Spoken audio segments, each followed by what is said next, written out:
let's do a cheers to the Sobeys and Safeway Liquid Beer Review podcast. Be right again. I love you guys. Careful, that cake's hot.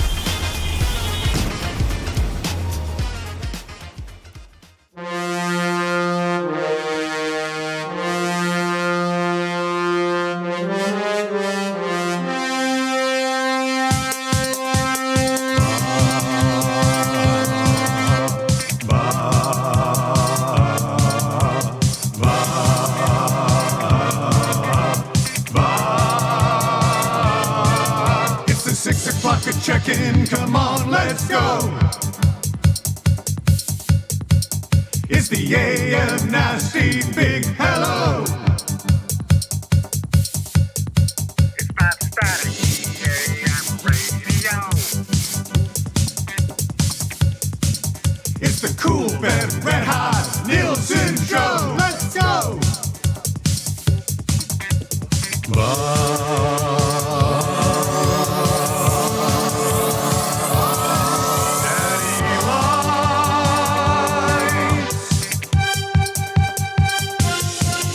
Everybody tuning in, even my wife.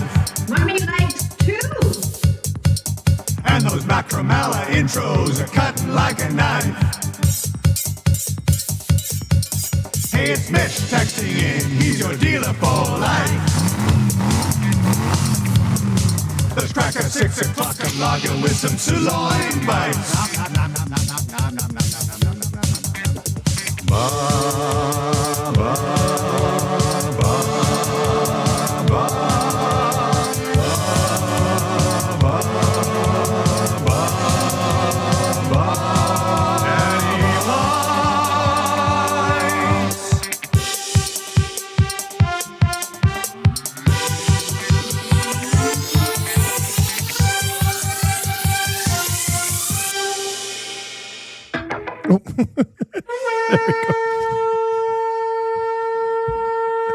With that being said, I don't mind a little whale in the wolf. Yeah. Like, you always get rolling with those guys. What's going on, everybody? Dusty and Gage with you here on the Nielson Show, presented to you by South Fort Chevrolet.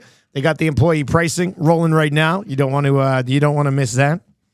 Where are my notes? Where are my liner notes? Who moved these? Must have been me. It was a Wannick when he sat down for Oil Stream yesterday. A Wannick. There we go. South Fort Chevrolet, your go-to dealership for Silverado 1500s and heavy duties. Visit their website, www.southfortchev.com. They got the employee pricing on right now. Save up to $12,000 on the new Tahoe or Suburban. Great family vehicles and a great family experience at South Fort Chevrolet. You can text us anytime, 780-218-9999. That'll get you into the Paris Jewelers inbox today. 22 locations across the country and 4 provinces. One great website. Lots of great engagement rings. www.parisjewelers.com. Gager, what's up, my man? Not much. Just a lot of laughs already this morning. Just lots of things.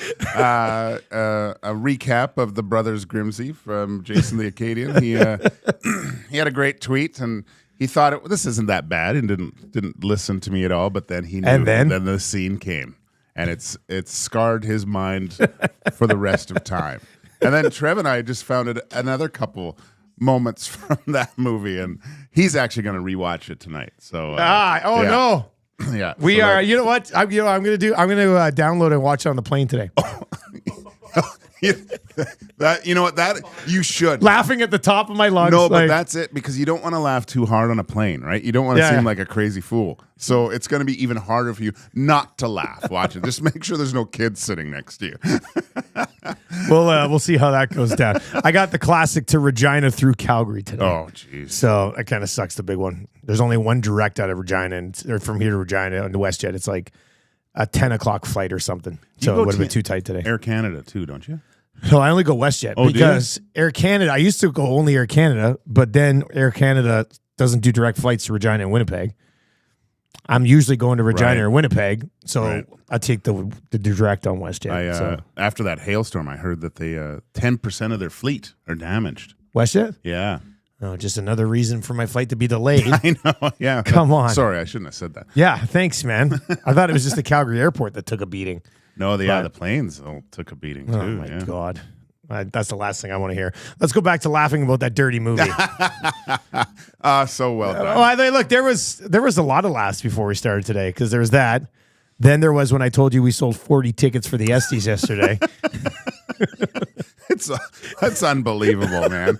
And now I'm feeling pressure, thinking, oh, it's just going to be an intimate setting, and now it's it might look hilarious. Are you going to get one of those like spotlight things that shine in the sky when the presenter goes? It goes up in the sky. Wouldn't that be something?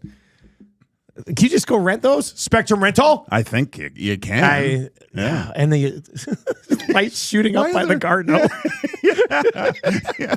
That would be funny. That would be funny. Hilarious. But SD tickets are moving, man. John T. Victoria texted Maddie. He's coming in and he goes, hey, save some for me. And Maddie's like, it's a 500-seat theater. Like, we're going to probably be okay. But if you missed it yesterday, the Estes are happening September 17th. It's a Tuesday, and tickets are moving. You can email matt@edmontonsportstalk.com. It's a black tie event. It's our first-year EST award show. There's going to be like 25 to 30 categories, including many that will have an AM Nasty winning and going up on stage to accept an Esty trophy. So and competition's getting tight, too. And after thinking, who was the best episode? Or and there's so many so far. I was kind of looking back and the Twitter feeds and stuff. Yeah, and you got to track that down, right? So it's a lot of research is going in there. We'll dive into 2 more categories here in the 6 o'clock hour today. That'll be coming up as well. What was the other thing we were like? Oh, you were watching ray gun content again. Oh, I got sucked. Gager's just obsessed with this Australian breaker. So I love it. when I work at home, I can't just keep I have to take breaks, right? So sometimes I'll keep my phone away because those rabbit holes of TikTok or anything are bad.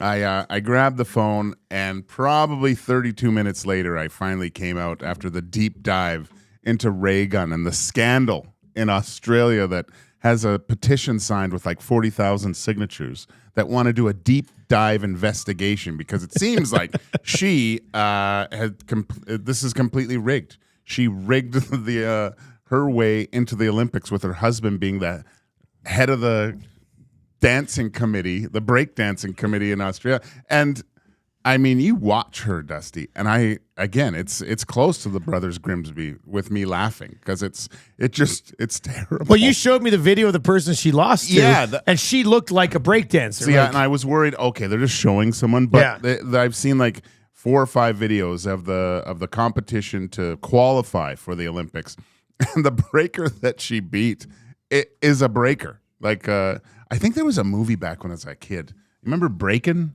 It was a breakdancing movie. I don't remember that. Okay, I'm too Is that old. in the 80s? Yeah. So, sounds like when a breakdancing movie would have been released. Yeah. And I was prone to throwing down the Would you try to do the spin on the back and stuff? My buddy could. Really? Yeah. I did the backwards worm and backspins, moonwalking, some popping and locking. Yeah. That was it. That's why you're so tied into this. Yeah, no, it's right? it was but that makes sense. I mean, the kangaroo, the kangaroo hop, and it's legendary. And I don't know if she's really. She seems like she's joking a little bit too. Like I don't know if it's all for real. You think she goes home and laughs? Like I don't know. Or do you think she goes home and stresses out that she's a fraud? Like I think. Well, yeah, that's the thing. It seems like a bit to me, right? Yeah. It seems like a little. But if she really thinks she's creative and good at this, man, what a gift to have that much confidence when you're that bad. RCN says Gager was more into the kangaroo hop when you're doing your dances back in the day. You were ahead of the trend on that one. Yeah. No, oh man. Who do you think comes there? Well, go ahead. I just remember. Do you know in Vancouver there's that outdoor rink skating downtown? Have you ever been there? Like there's those two little whereabouts downtown? I'll be there this weekend. Yeah, it's right. It was across from like Eaton's. I remember, but. That's where we used to go down and breakdance in downtown. Me and my buddies would go down there. And really? Yeah. Is that right in front of the steps? There's like a church there? I haven't been there back there for. I'll have to look. I'll give you the address. I'll know. Yeah, I think it might be what I'm thinking of. Yeah, there's these steps down. There's two little like dome, and one of them was an outdoor rink. like during the winter. Oh, it okay, that's a froze little over and different, you can I think. skate there. But Well, maybe I'll break dance in Vancouver this weekend.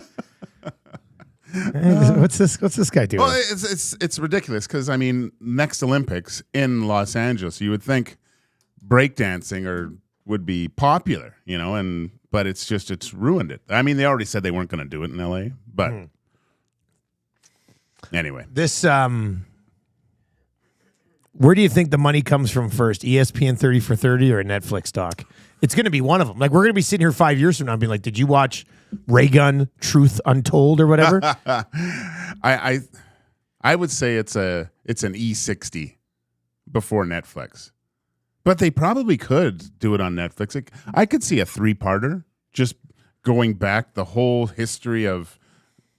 Because reading all this Australian stuff, like this breakdancing stuff, the movement in Australia is quite big. I don't know if it is, but it can't be if she's their rep. Yeah, like it would if it was that big, she couldn't scam her way into the Olympics. No, you know but I mean, maybe they looked at her as just a recreational, 36-year-old breaker, and she was she loves the sport, she participates. It's one of those things, right? It's a recreational, it's a rec league that she was part of.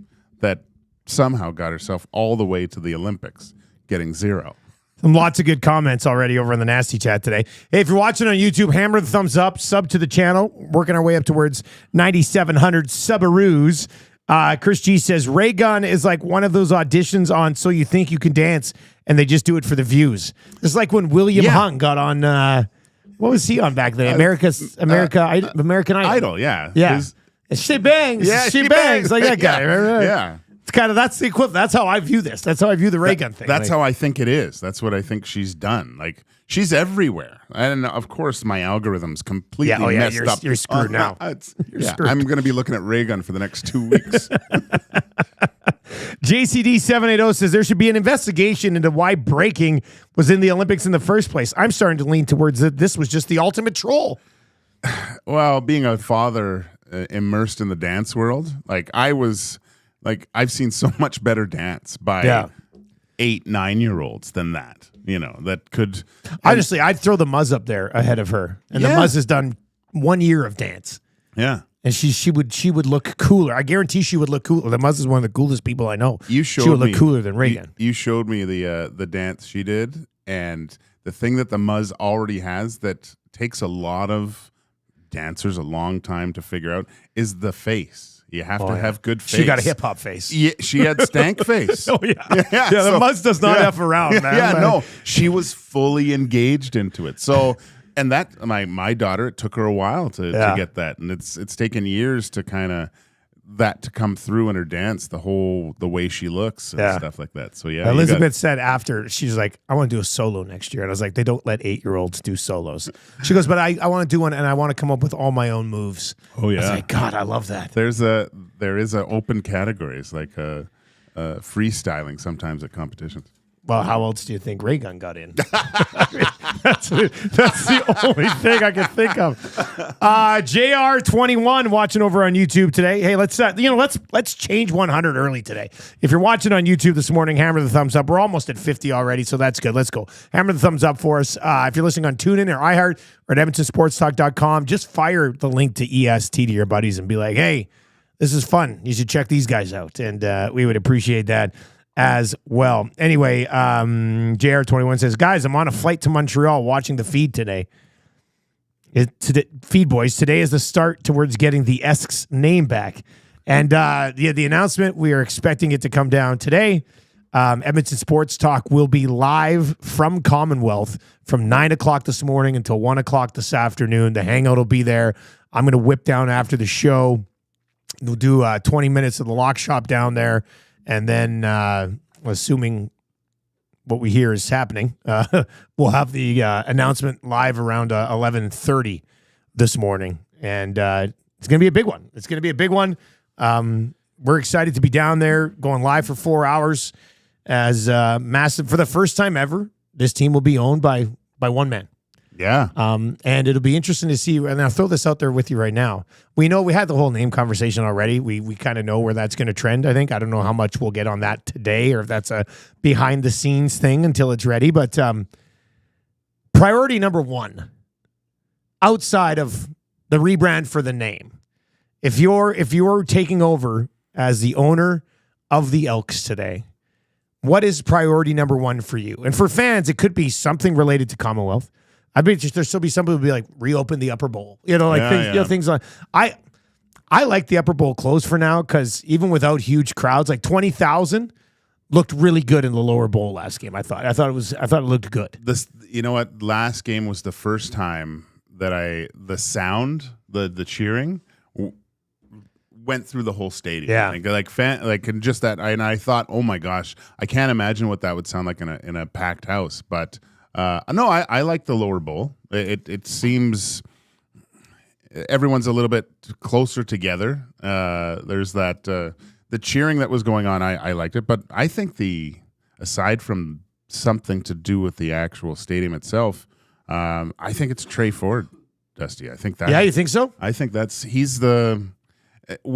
even for the casual fan, I think they still know his name in the city, right? Like he's the most marketable person. I think he should be on billboards everywhere. He's exciting to watch. I think getting him done is, or you look out to BC to see take VA when that's done. Yeah, yeah. Because what Naylor said, I agree with you on Trey Ford. Like I think I still want to see more of Trey Ford. It sucked that he got hurt. Now it doesn't look like it's that bad, so we're gonna see more of Trey Ford here right away. But I'm very curious to see who's going to be calling the football shots. Like now, as a sole owner, Larry Thompson can tell whoever's going to be calling the football shots that, hey, you're signing Trey Ford to a 3-year deal at $1.8 million. Yeah. If you view him as that guy, I just know from talking to people around the league, both on camera and behind the scenes, that Trey Ford has many doubters across the league that his style of play won't be sustainable because he'll get hurt. And I mean, he's been hurt 2 times already in his career. But he's so exciting to watch. Like it would be so tempting to be like, okay, let's make this guy the face of the franchise. But I get this sense around the league that a lot of people will be hesitant to do it. But maybe Larry Thompson's not one of those guys. Maybe he's like, you know what? I like watching this kid play too. He's our guy. I just remember Naylor yesterday just saying you don't win in this league without a really good quarterback. And I don't know. I haven't seen him a lot. You need to see more. I probably do as well. But I just think there's something there with him to make fans want to come watch him play. And look, he's put up wins when he starts. The loudest cheer that I had heard at Commonwealth this year, prior to them actually scoring touchdowns in a game that they won, was when they announced Trey Ford as the starting quarterback that day. Yeah. Like there were people. Suits is a huge Trey Ford guy. Yeah, he was absolutely loving it. Oh, good. Like when they're like, and starting at quarterback, number 2, Trey Ford, and we look down and there was grown ass men on their feet being like, yes, let's go. Suits is in the booth next to me being like, Mike, this is it. This is what it's supposed to be. So I locked eyes with Suits a couple games ago when I dropped off the dogs. He turned around. I didn't want to mess you. You were focused. You were rolling, but he looked behind, and I pointed to the box, and he went, "Oh, what? You got thumbs up from my good friend?" yeah. Wow. How am I? You've been in for 3 days now. How am I just hearing about this? Holy smokes! I forgot about that. That's exciting. Nice guy, right? Oh yeah, no, right, exactly. I rolled back into the concession quite happy, smile on my face. Yeah, I'm in Regina for 2 nights. Then I'm flying to Vancouver, and I told TSN this week. I said, I don't need the hotel at Sheridan Wall Center. I'm sleeping at Suits' house because he's my buddy. They said, no, you're not. You're staying at the hotel. I was like, damn it. Why are you trying to ruin my friendship with Suits? TSN, you're killing me. You can text us anytime, 780-218-9999. One of your text messages will win text of the day for A and W. How about this deal? Look no further here. This is a good one. You can enjoy a Mama Burger combo and a kids pack for just $12.49. That's a Mama Burger, fries, a regular A&W root beer, Kids Buddy Burger, little side of apple slices, a made good granola bar, and a milk to go, all for just $12.99. Hurry in. Offers available for limited time at participating A&W restaurants. Let's lay out the show for you here today. We'll get into more of your reactions of top priority. If you were the new owner of the Edmonton football team, Elks, Esks, whatever, what would be your number one priority? 780-218-9999, 780-218-9999. The new ownership will be introduced today down at Commonwealth. EST will be live on location from 9 until 1 today for that announcement. Plus, of course, a sprinkling of CFL picks with our partners over at CoolBet. We're going to dive into the SD category today. This is an interesting one. This is one where nasties will be on the stage accepting the SD. Think about that for a second. That's crazy. I know. It's wild. The inaugural award to the Nasty. That's a big deal, man. It's a big one. To win the first one? That is that goes up on the mantle. Think about it. You go from listening or watching the show every day to being in a tuxedo, being called up on the stage at the Garneau Theater, where you'll have to give like a little acceptance speech until Maddie plays you off because we've got to stay on time. Gets that music going. Is it going to be broad? Like, are you going to record? No, we're not this? streaming it. But are you going to record it? We'll see. I'll have to talk to HR Daddy to see if we can spring for like a videographer. And then if we can spring for a videographer, then we're definitely going to shoot it. Because then, I mean, I'm getting probably way too ahead. I'm sorry, Matt, but I think it's a great idea. If it comes down to a nasty, I want the split screen of the four. We're not going 5 camera shoot, Gager. Not in year one. Not in year one. And iPhones. 5 iPhones will do it. That'd be something. Like on the screen at the Garneau up on the stage, you see like the shots of the 3 nominees, and then you get the pissed off reaction. The pissed off look. One day. Man, if we could get there one day, that would be so cool. Can you imagine looking up into the screen? That would be. Are you going to have playoff music though for you? Playoff music. Oh yeah. What is this, amateur hour? Of course we have to have music when it's done. I don't know what that would be, but we'll figure that out. Anyway, we're going to get into that. Marshall Ferguson's it's just been a crazy week in the CFL. Ferguson's going to join us just after 7 o'clock today. We'll have your CoolBet Canada hotline of the day today. If you would like to sign up for a CoolBet account right now, go to coolbet.com and use the code LOCKSHOP. When you sign up, you'll get a 100% deposit bonus on your initial deposit up to 200 smackaroos. 7:30 today, I got beef for Acme Meats. Eat fresh, eat local, eat Acme.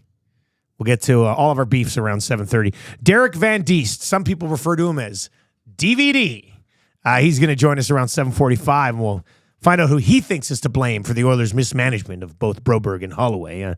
Kind of easy trivia for Mr. Mike's. 3 questions too many for Park Mazda. That hurts for the injury lawyers over at SBLLP. We'll get into that. And scalding hot takes coming up. YouTube Trev right now at this moment has the pot holder, so it'll be a 1v1 today between myself and Trev. The judge is already here. And pretty excited about my takes today. I think I'm bringing a strong effort to the table, and I'll try hard, get pucks in deep, and see how it goes. Trev, how are your takes coming along today, buddy? I'll just give you the potholder now, Dusty. Oh, come on, Trev. No, you said it, and I've said it before. Sometimes they come to you, sometimes they don't. I know. And last night I probably spent an hour on them. Only came up with 3. Went golfing, came home, spent another 30 minutes. Couldn't think of anything. I'm like, oh gosh, I need to get some sleep. So on my way in today, I'm like, I thought of 2 scalding on lukewarm takes, maybe. And we'll see what I can do. There's still, 2 hours probably? Yeah, you never know. You never know what happens. So I might have something come up in my brain. And if I do, be warned, because, no, who am I kidding? I think it's yours today, Dusty. You came in, that's the first thing you said. You're like, the potholder's mine. Like, I've got some hot takes. Like, well, it is funny though, because that's how it works. Like last night, I sat down and I was just like, boom, boom, boom, boom, boom, boom, boom. I was just like, oh, this is Some nights though, it takes me like an hour and a half, and I'll sit there and like I can't come up with anything. Last night was just one of those nights that there was a little bit of fuel for the fire recently. So I was like, you know what? There's a lot been going on. Oh, though, yeah. So I think there's a pretty few good ones here today. So that will. Yeah, it's going to be scalding hot takes around 8:40 today for Claiborne Services. If you're looking for work right now, www.clayburnservices.com. If you're looking to change your career, they could set you up on a great career path. If you're just looking to make a ton of cash over like a 2, 3, 4, 5 month job, they can help you with that as well. www.clayburnservices.com. Let's get into your morning announcements today for 100.3 The Bear. Of course, you can text us anytime at 780-218-9999 or hit us up in the Nasty Chat. 100.3 The Bear, Edmonton's best rock.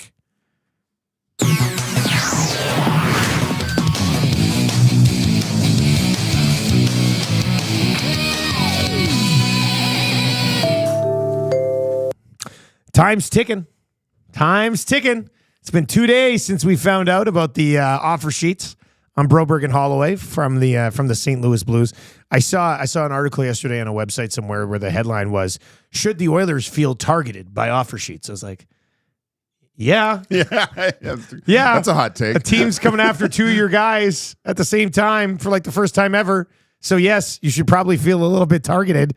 Gage, do you think this thing comes right down to the wire, or do you think they just decide to match and would you just, because no matter the plan here, LTIR for Kane and whatever you have to do, they can match no matter what. Yeah. It'll put them over the cap, but you got that 10% cap threshold. So would you just match no matter what and then be like, we'll get ourselves out of this jam somehow? I had a discussion on my dog walk yesterday. A woman I met, she recognized my voice from the show, and because I was talking to someone, and she went in depth with this. And everyone's. I haven't met someone that says both. I think that they're going to make a decision on one, and that's the being out in the city, talking to fans, talking to people. They all think, okay, they're going to keep Holloway. No, there's too much upside with Broberg. So I think it's going to be one, and they're going to let the other one go. It just depends on which one, and I'm leaning towards, and I hate it, I'm leaning towards Broberg. Yeah. But I have a feeling he's going to turn into a really good hockey player that's reliable, and that's, we're going to get to, I got beef. That's what I'll have beef with probably later on. Yeah. Trev, what do you think? I know you're working on your update over there, but do you think that ends up being one or the other? Or do you think they just match both and are like, if we have to give up a first rounder to move Cody Ceci, you have to.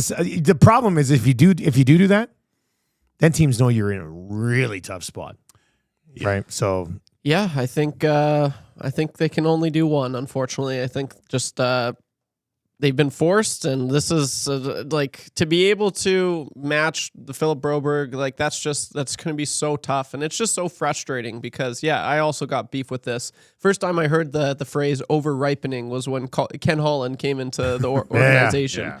And it's been a work in progress for him. That was his first draft pick that he made.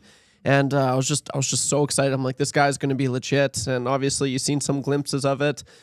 But I think it's going to be one. I think it's just too tough. It's going to be too tough to keep the both of them. And, there is that risk where, and Tommy and I were talking about it yesterday, if Broberg does have a bad night, he plays 20 minutes, and they're like, oh gosh, he's their third highest paid defenseman at $4.5 million, he'll get ripped to shreds, right? And so that's also, it's kind of a lose-lose situation. Well, obviously, if he does turn out and plays phenomenal, which a lot of people do think he can do, then that would be a win-win. But it's too tough. It's too tough. So I think Holloway is here to stay, and I think Broberg is as good as gone. But do you think the Broberg? Do you think last year in the that's a flash in the pan? It could be, but I don't know which way I'd lean on that because it could be.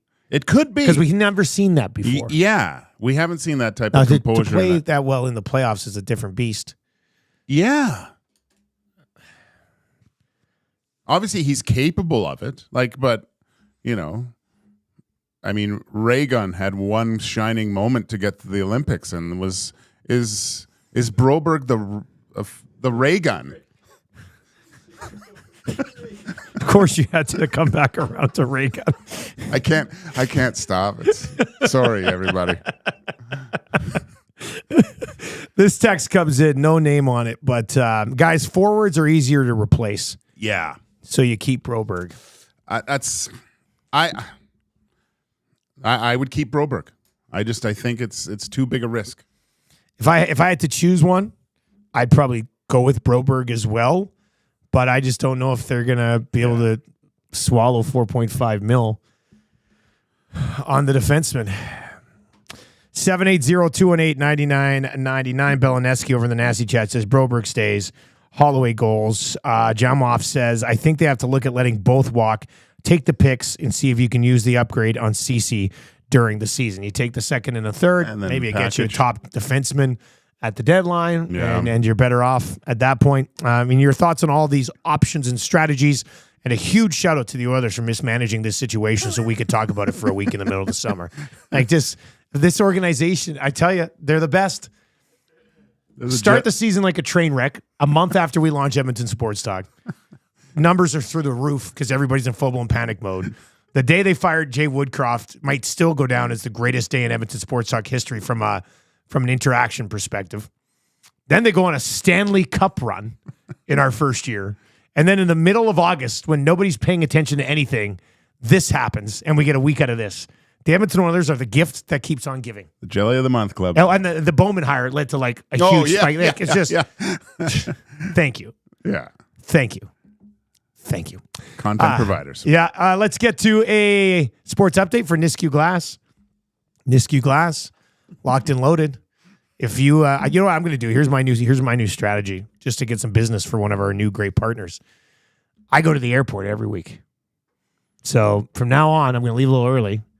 Go down to Nisku, throw huge rocks at like 5 trucks that are parked. Nobody's in them. I'm not going to damage anything. I'm going to damage their windshields. And then I'm going to put a little note on it that says, go see my friends at Nisku Glass. Sorry about this. And then I'm going to ghost to the airport and get out of the city. Nice. So I'll just say this. You're welcome, Nisku Glass. And by the way, Nisku Glass had no say in this. This is my own strategy. This is my own plan. I'm gonna only do it to trucks that are already within a striking distance of Nisku Glass. So like they see it, they're like, damn it, where do I go? And then they look up and it's like, boom, Nisku Glass. So business is about to boom at Nisku Glass. Trev's got more on that with an update. We're gonna dive into 2 awesome categories for the Esties, and these are nasties related. This will be 2 nasties winning these categories. So you're gonna want to stick around for this. That's coming up. But first, an update from YouTube, Trev.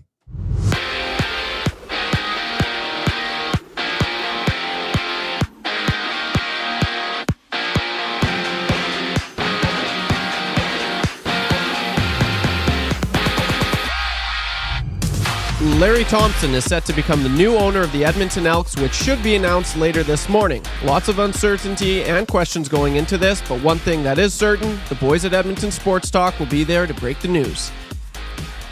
And 5 days and 2 hours until Philip Broberg and Dylan Holloway officially become St. Louis Blues. Unless Jeff Jackson and Stan Bowman match the offers, they are as good as gone. The Toronto Blue Jays swept the Los Angeles Angels in their 3-game series with a 9-2 win last night. The Blue Jays will continue their road trip and won't play again until tomorrow against the Chicago Cubs. Sticking in the majors, last night Aaron Judge became the fastest player in MLB history to hit 300 home runs. He did this in a 10-2 win over the White Sox, and it only took Judge 955 games to reach this feat, which is 132 games faster than the previous record. Back in Toronto, Auston Matthews officially became the franchise's 26th captain earlier yesterday. Matthews will now look to take this team to the promised land, which is the second round. And after Dana And you got no takes. and after Dana White stated Conor McGregor will not fight in 2024, McGregor clapped back saying, December. Tell Dana and the UFC we want December. We deserve December. The Sports Update is brought to you by Nisku Glass, where they can meet all your automotive, residential, and commercial glass needs. They offer free pickup and drop-off services for your vehicle and free estimates at your home and business, and have a 4.8-star rating on Google.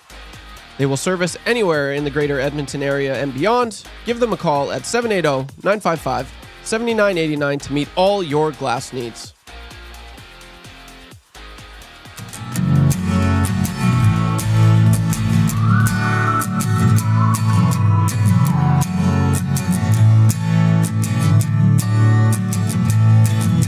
The nasty bash was awesome, so let's remember it with this song. Diest on Corey B. Tattoos still looking strong. 6:30 it wasn't working, so old Smash said so long. AM Nasty C and Frazier yelling, turn your headlights on. 1, here comes the 2 to the 3 to the 4. Tommy met a new girl heading out the door. No homology stripping, his shirt just hit the floor. Oh my, good lord. Someone poured me birdie booze on a shot ski. Now you know Reed Wilkins was a mystery. X-Ray J's pants got a little pissy. Everybody at the bash was a nasty. Everybody at the bash was a nasty. Everybody at the bash was a nasty. 6 o'clockers riding left, let me pour it on your head. Moment we won't soon forget. Hey Norm, Fergie's backflips let us in. Made the last table again, rode it out till 2 a.m. Oh Lord. 1, here comes the 2 to the 3 to the 4. Tommy met a new girl heading out the door. No homology stripping, his shirt just hit the floor. Oh my, good lord. Someone poured me birdie booze on a shot ski. Now you know Reed Wilkins was a mystery. X-Ray J's pants got a little pissy. Everybody at the bash was a nasty. Everybody at the bash was a nasty. Everybody at the bash was a nasty. 6:38 on the Nielson Show. Dustin Nielson, Joaquin Gage with you. YouTube travel along for the ride today as well. Nielson Show presented to you by South Ford Chevrolet. Go see Daniel and his team in Fort Sask. Tell them that EST sent you. You'll get 15% off accessories on your new ride. We're coming at you from the Popeyes Louisiana Kitchen studio today, where they have the new boneless wings, signature hot, honey garlic, honey barbecue, garlic parm, as well as the classic. We're going to dive into some SD stuff here. Tickets are available for the SDs right now. It's a black tie event, September 17th, Garneau Theater. And if you want tickets, email matt@edmontonsportstalk.com. We had people yesterday who were just going on the website, and there's a submission form at the bottom of the website. They're just submitting through there. Hey, guys, I'm just here to find a couple tickets to the SDs. It's going to be phenomenal. Okay, so here's how creepy the algorithm is. Okay, so you were talking about Reagan, and you were saying how your algorithm, like on TikTok and stuff, has just become Reagan. So on Facebook, my algorithm has basically been ruined by the NBA GOAT debate. Like every single thing on my face. I don't even have friends on Facebook anymore. It's just every single post. So sure enough, this post just came up that is using ray gun on the left side of an image and MJ and LeBron on the left side, like on the other side. God, can you believe that? Our worlds are colliding. Yeah, like this is wild. It's like her swaggy shot says the MJ cult LeBron 40K, big deal. And then the MJ cult, and it's got ray gun down like this. MJ cult to Jordan, bow down to the 30,000, because when MJ hit 30,000, they stopped the game and presented him with a trophy to get to 30,000 points. LeBron got 40, and everybody's just like, cool, dude. But yeah, they're using this is the what is this? That's wrong. That's creepy, man. Yeah, that's creepy. That's awesome, man. It's wild, though, isn't it? That's insane.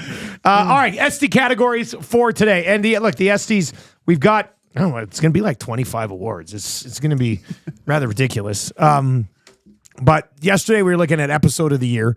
So any episode from like any of our shows. We got some good things sent in from everybody listening yesterday. If you're watching over on YouTube today, hammer the thumbs up. We are very close to changing 100 here. What are we, less than 5 away? Oh, there we go. Hit it.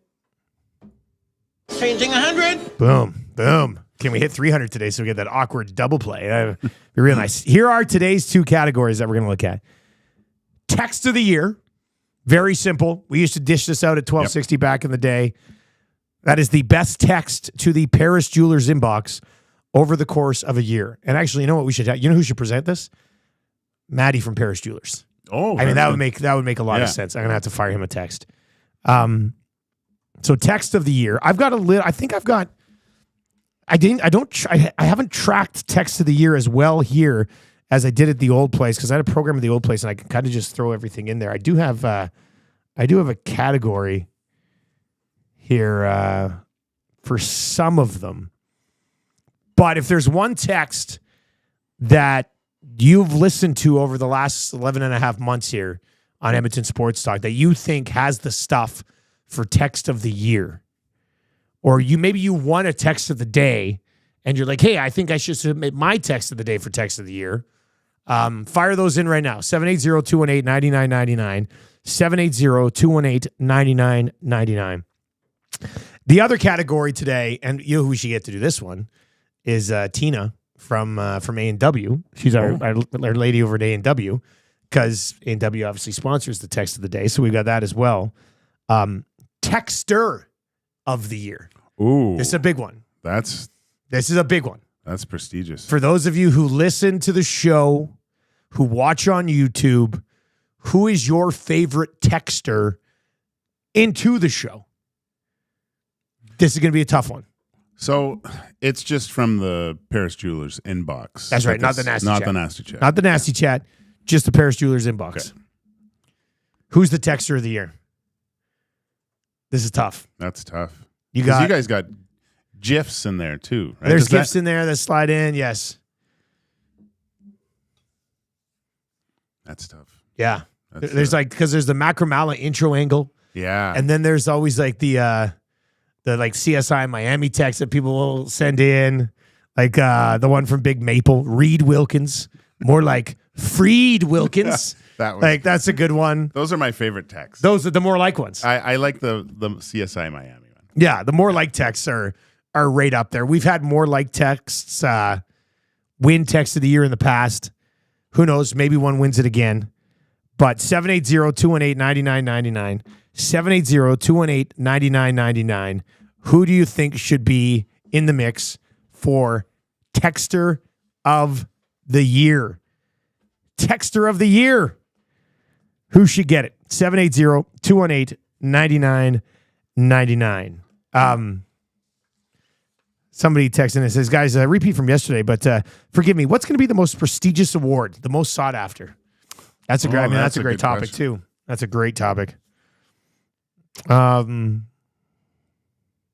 here, I'll just give them all to you. We're going to sort them out in different days and stuff, but there's the show of the year, which I guess for like our staff, having the show of the year would be a really big one. Well, what are the last 3 awards? Like usually those are the big ones, right? Yeah, I don't know how Maddie's going to lay it up, but you're right. Those would be the last. Yeah, this is just like order of us discussing. This wouldn't be, let's see here. So show of the year, that'd be big for us. Exit of the year, guest of the year, draft of the year, episode of the year. Maddie's big 4 are the episode of the year, the show of the year. We got friend of EST. Those are all our podcasts and stuff that we play in the evening. Yeah. One of them are going to win an award. The walkout of the year, the best live performance of the year, the original AM Nasty song of the year, moment of the year. That's another big 4 one. Yeah. The moment of the year. We'll discuss that next week. The most committed AM Nasty. See, that's a big one. That's a big one. That's like, we're talking like coming out to events and stuff like that.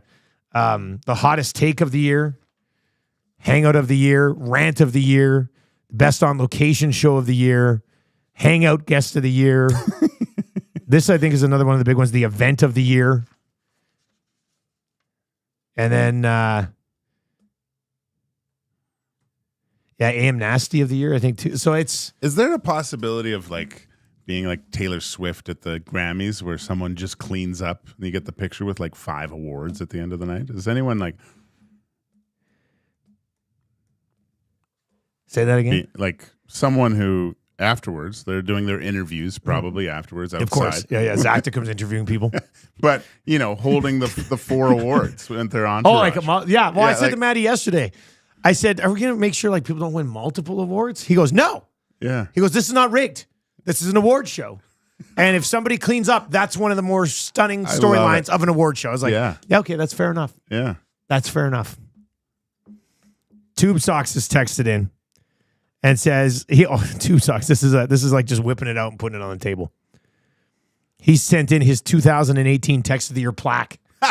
From TSN 1260. TSN 1260 legal analyst and guy whose biggest complaint about his parents' sex tape is that they didn't stick to his script. I remember that one. That was a good one. I almost crashed the car, I think, when I heard that. That was a good one. Jeez, So wrong. that's really good. Guys, Texter of the Year has got to be Tube Socks. Texter of the Year, guys, it has to be a Teef. He texts you those songs, doesn't he? Oh, those. Yeah, there's a couple good ones. Let me write these guys down. Now, with that being said, not all of the Teefs are hits. Those are good though. You were gone and Eric was playing those into the mic. Those are great. Good job, Atif. Guys, will the Esties be live streamed? No. The Esties will not be live streamed. It's an event that if you want to be a part of it, you got to be there. Yeah. Simple as that. Tickets are $10. You can email matt@edmontonsportstalk.com. That's matt@edmontonsportstalk.com. And $10, that'll get you in, help us cover the cost of renting a bloody theater. And you're going to have a great time. It's going to be terrific. And tickets are moving. Well, I saw, they're going fast. I saw a place where they were offering up 3 tickets and selling them for quite a lot. Then I realized it was Tommy. That sounds like a Tommy move. Tommy's going to scalp his 2 tickets that we've awarded him. Be out front. Hey, anybody need 2 tickets to the Esties? Who wants the Esties? Oh, you know how cute this is? Elizabeth yesterday, I get home. And my parents are coming up for the Esties. It's going to be a good time. But Elizabeth, I get home yesterday and Elizabeth's like, Daddy, come here, Daddy, I got to show you something. I was like, okay. So I go over to the kitchen. She goes, look at this. It's my Esties dress. No way. Oh, yeah. Yeah, they were at the mall yesterday and they found this beautiful, like, black and white dress. It's an Esties dress. And the kids are planning on presenting. Maddie better allow it to happen now. They'll be heartbroken. But Marcia goes, Daddy, so you see Elizabeth's dress? I was just like, yeah. Elizabeth, my Esties dress. And Marcia goes, Daddy, I want to have black pants, black suit, a black jacket, black shirt, yes, white tie, white belt. I was like, damn. That's nice. Yes. Yeah. And he's not a very stylish dude, much like myself. I was very impressed. Yeah. Very impressed. So yeah, Marshall and the Muzz are like, she's got a new dress. She's excited. She can't wait. It's going to be really fun. September 17th. You're going to be there for that one. Scalding Gore-Tex in and says, most committed nasty. I'm convinced all of us should probably be committed. That's a pretty good one. Jimbo's in and says, guys, I'd like to nominate the Wiener Bite episode of Tales of the North. Yeah, but for what? I guess there's really no Tales of the North thing on here. I was going to say, there should maybe be, how do we work in Tales of the North? Like the best Tales of the North. That could be there's a lot of those. Yeah. Let me make a note here. Because that just comes down to Eric and I. The wiener biting one. That was a good one. That was a good one. Yeah. Yeah, that's a good one too. 780-218-9999. 780-218-9999. Somebody texted in yesterday. Oh, I think it was Bones yesterday. Bones is a solid texter too. Bones texted in yesterday when we were talking about the Bond spiel in January or December or February, and he goes, I'm pretty sure the Bond spiel is going to be a one-off event when some shirtless guy falls down and busts his skull open, and you're not going to be able to do it again. I was like, oh yeah, that's a pretty good point. There's an intense kind of how-to before you go out there at the Shamrock. I think there's waivers that you have to sign too. But yeah, there's a. Well, they don't want any of that blame. No. Last time I curled, I got concussed. Yeah. Yeah. True story. I haven't curled since. They won't let me back. I slipped on my sweats and I went down hard. I dented the ice. I'm not kidding. I've seen the Oilers have an alumni bond spiel, and I've seen 2 people get hit by rocks. Like they're just standing there and they just get nailed. But I mean, it's not going fast, so you can see it coming, and you're sitting up top watching, and I go, uh-oh, and then just boom. Pat in the county says the ultimate Matty heel move would be to not allow Dusty's kids to present at the Esties. Imagine. That'd be the first time since we launched this thing that I'd be like, listen, man, we're going to have a talk for a second here. Elizabeth already has her Esties dress. They know who's going to give the award and who's going to announce the winner. Like it's, yeah, well, that'd be a real. I heard Tommy's coming out like John Cena, just with the envelope to present. Oh. Completely naked. I didn't have Tommy get naked at the Estes till about 9:45. So that's pretty good, actually. 780-218-9999. 780-218-9999 is where you can chime in. Who is the texter of the year at Edmonton Sports Talk? We do. Sorry, Dusty. Yeah, go ahead. I was just going to say, we do have the spreadsheet. How much stock do we put into, like, just looking at it, I'm seeing a lot of Vance Van Vander Vance, Oh, yes. Rip City Step. Like, does Yeah, that, yeah. you know, like the number of times they've Yeah. won. Oh, yeah, that's a good point. Oh, so we have the spreadsheet for winners, yeah. but we don't have their text there. No. You know what we should start doing? On that winner sheet, we should create a new column and also put the text in there. That means next year we would have 240 That'd be smart. winning texts. Implement new policy for text of the day. Okay. That's that just makes sense. Yeah. Yeah, I mean, if a texter won text of the day 15 times this year, I think that's got to carry some sway, doesn't it? Like, Yeah, for sure. that's a good point, Trev. We should tabulate that and see like who technically is the top one. Like, I think, a lot of Rip City Steps, Rusty Shackelford. Rusty Shackelford too. Sneaky. Tube Wouldn't have had him. Sox is in there quite a bit, and Tyler from Terwilliger. Those look to be Oh, Tyler. Those are some of the front runners, eh? Yeah, Tyler there's from quite a bit. Twilliger was quite a he was bit. at the final table at the Nasty Bash. Oh, He wrote it out. Really? To the end. Very impressive. yeah, he's Very impressive.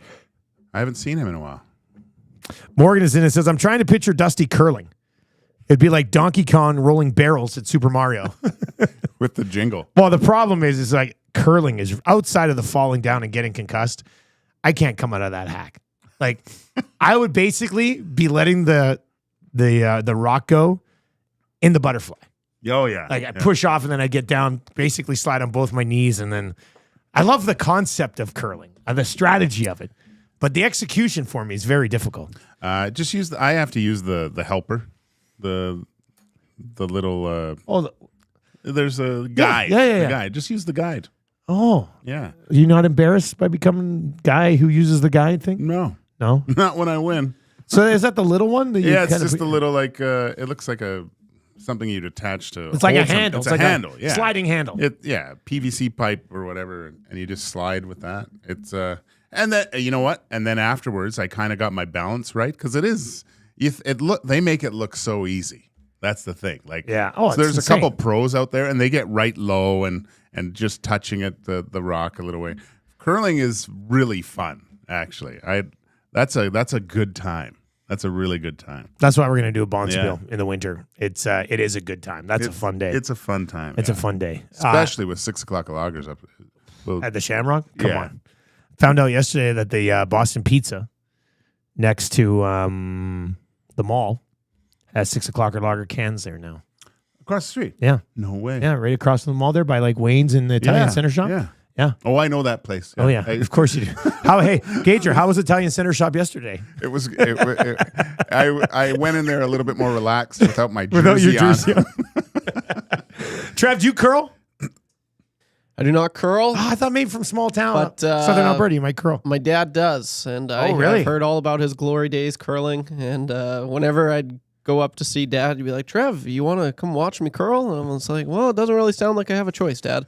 So I spent many days, hours just watching my dad curl, and he's won quite a few Bonspiels back home in Manitoba. And he's pretty good. He always says, he's like, I wish I would have stuck with it, because he's played with some pretty good players, I guess, in some of these tournaments. Really? I'm definitely going to have Dad come up, and I want to be on his team. For the Bond And he- Spiel. yeah, For him- the Bond we- Spiel. Sorry, Yeah, I the said Bond Spiel. Spiel. I said I didn't say Spiel. He's always talked about getting out there with me, so it would be fun. Good father-son. That'd be a bonding great time. And he can show me the ropes a little bit. But yeah, I played twice just in my last year of high school. And my first shot I ever threw, I still have a photo of it. My first 2 shots I ever threw, they were like right in the button. And then I retired there. You got to leave on a high, man. That's the most important thing. Leave on a high. This text is in 780-218-9999. Dusty, the big question I have is there going to be a tailgate before the Estes? Everybody outside Garneau Theater. You know, there's that school. My wife taught there briefly, right across the street. I think it's Garneau School. Yeah.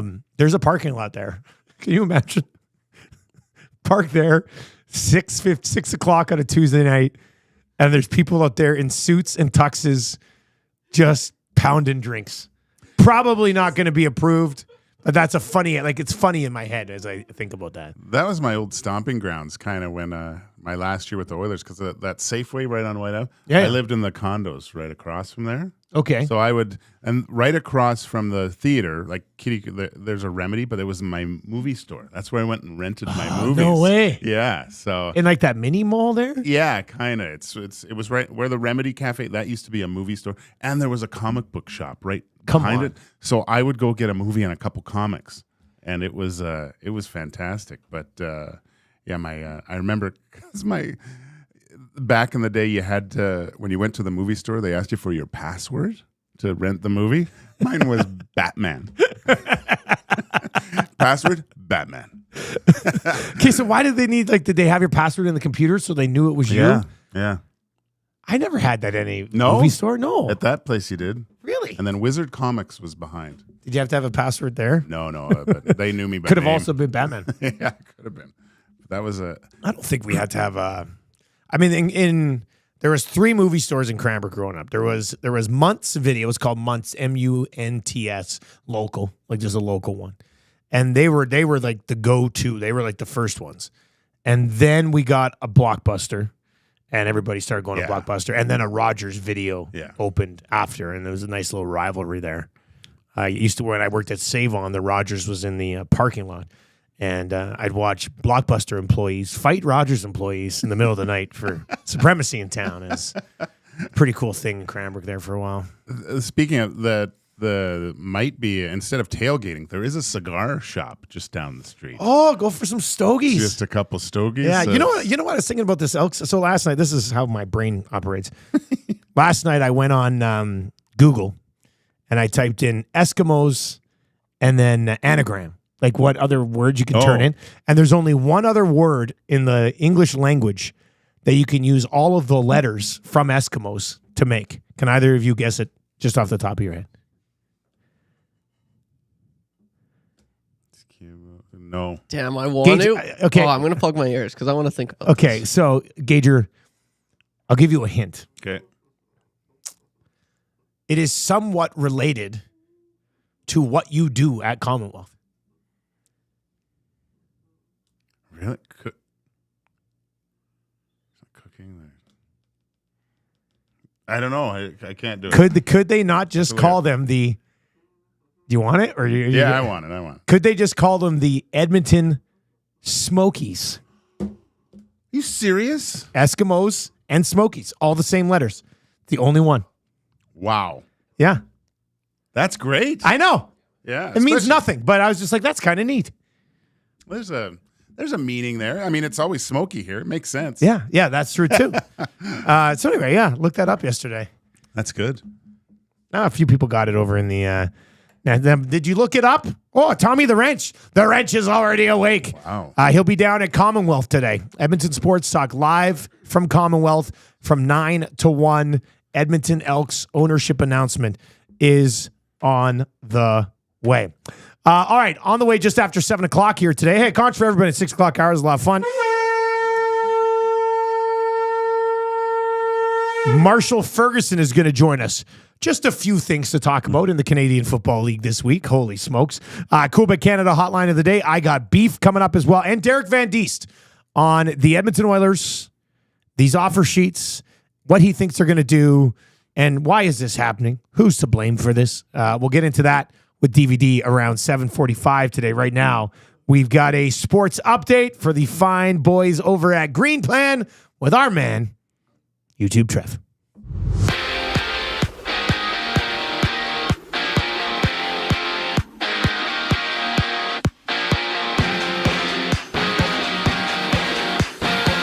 Larry Thompson is set to become the new owner of the Edmonton Elks, which should be announced later this morning. Lots of uncertainty and questions going into this, but one thing that is for certain, the boys at Edmonton Sports Talk will be there to break the news. In 5 days and 2 hours until Philip Broberg and Dylan Holloway officially become St. Louis Blues. Unless Jeff Jackson and Stan Bowman match the offers, they are as good as gone. The Toronto Blue Jays swept the Los Angeles Angels in their 3-game series with a 9-2 win last night. The Blue Jays will continue their road trip and won't play again until tomorrow against the Chicago Cubs. Sticking in the majors, last night Aaron Judge became the fastest player in MLB history to hit 300 home runs. He did this in a 10-2 win over the White Sox, and it only took Judge 955 games to reach this feat, which is 132 games faster than the previous record. Back in Toronto, Auston Matthews officially became the franchise's 26th captain yesterday. Matthews will now look to take this team to the promised land, which is the second round. And after Dana White stated Conor McGregor will not fight in 2024, McGregor clapped back saying, December. Tell Dana and the UFC we want December. We deserve December. Fascinating stuff. The Sports Update brought to you by Green Plan, providing you with award-winning environmental planning and consulting services, whether it's municipal, industrial, or residential. Plan it right with Green Plan. Visit greenplan.com or give them a call at 780-455-4292.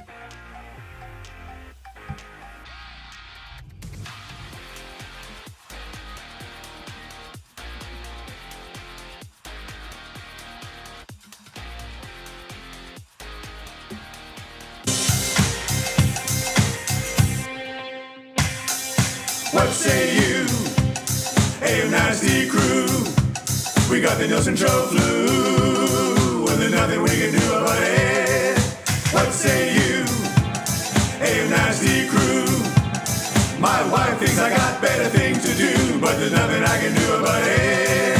We're tuning in on TuneIn, we're listening online. We catch up with the podcast, don't fall behind. We're texting in the nasty chat, what's on our mind. 780-218-9999. No more interference from corporate interest. Just Dusty and Eric and all of the bad cats like Brzezinski and Noodles. Captain can gauge it. Maybe just Bubba to cool bed to make a little wager. We can't wait for the Monday Mandate.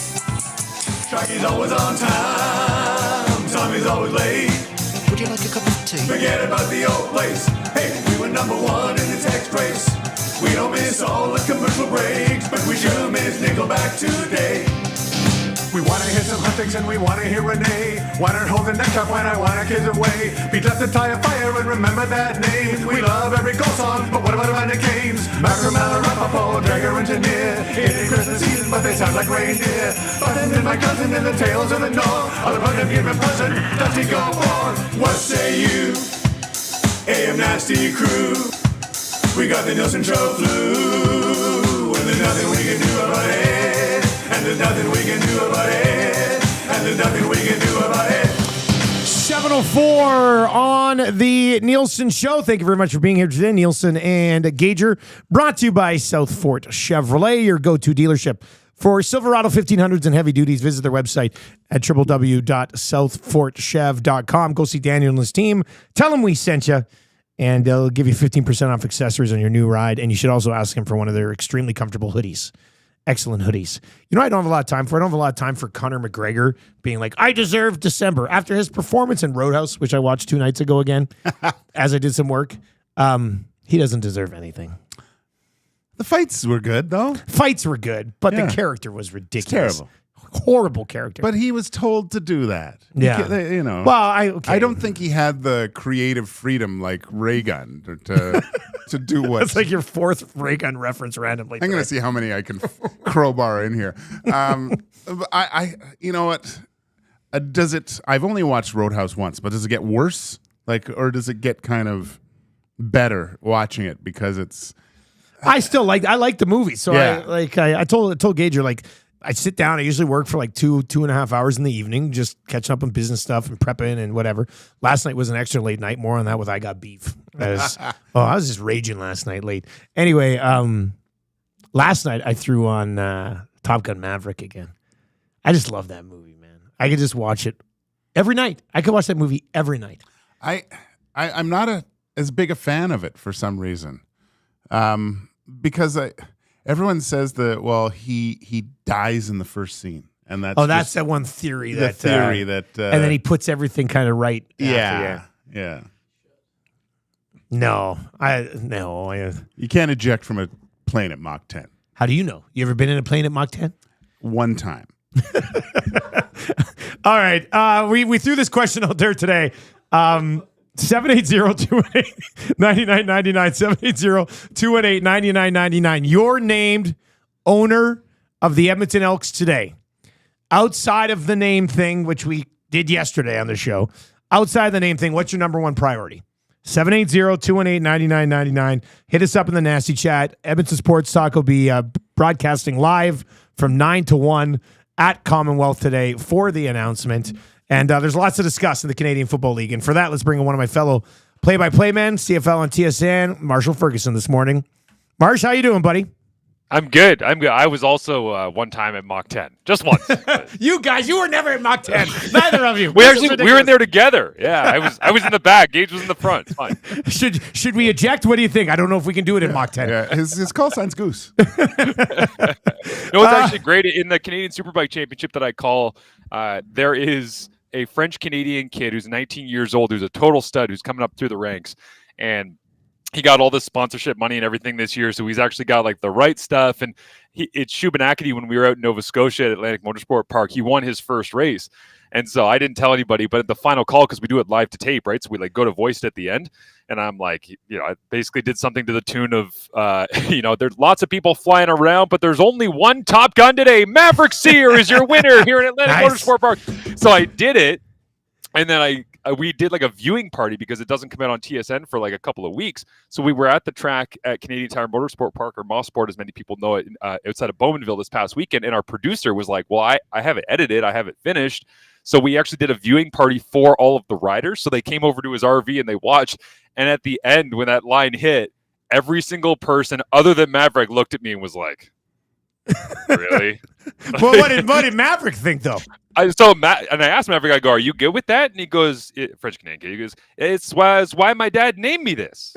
He's like, yes, because his name is literally like M-A-V, and it's not even like the spelling of M-A-V-E-R-I-C-K. It's M-A-V-R-I-C-K. It's like, he is Maverick. Like, he wants to be Maverick. So, and his dad was a former racer who still is involved in the series and everything else. So he still loves speed, and they love speed, and he wanted to be like Top Gun, and he was, his dad was around when Top Gun was a huge thing in the 80s. So anyways. Very fitting. It was very fitting then. Tie that bow on for you. Yeah, no, that's brilliant. I love it. Marshall Ferguson with us. Marsh, big announcement coming here in Edmonton with Larry Thompson taking over as a private owner of the Edmonton Elks. You heard, we just asked the question, like, outside of whatever he wants to do with the name, he's the owner. I guess that's up to him. From an organizational perspective, what do you think should be priority number one for a new owner of this group? So this actually kind of ties into, I'm sure, something else we'll talk about, which is Nathan Rourke and the BC Lions, and find your Rick Campbell.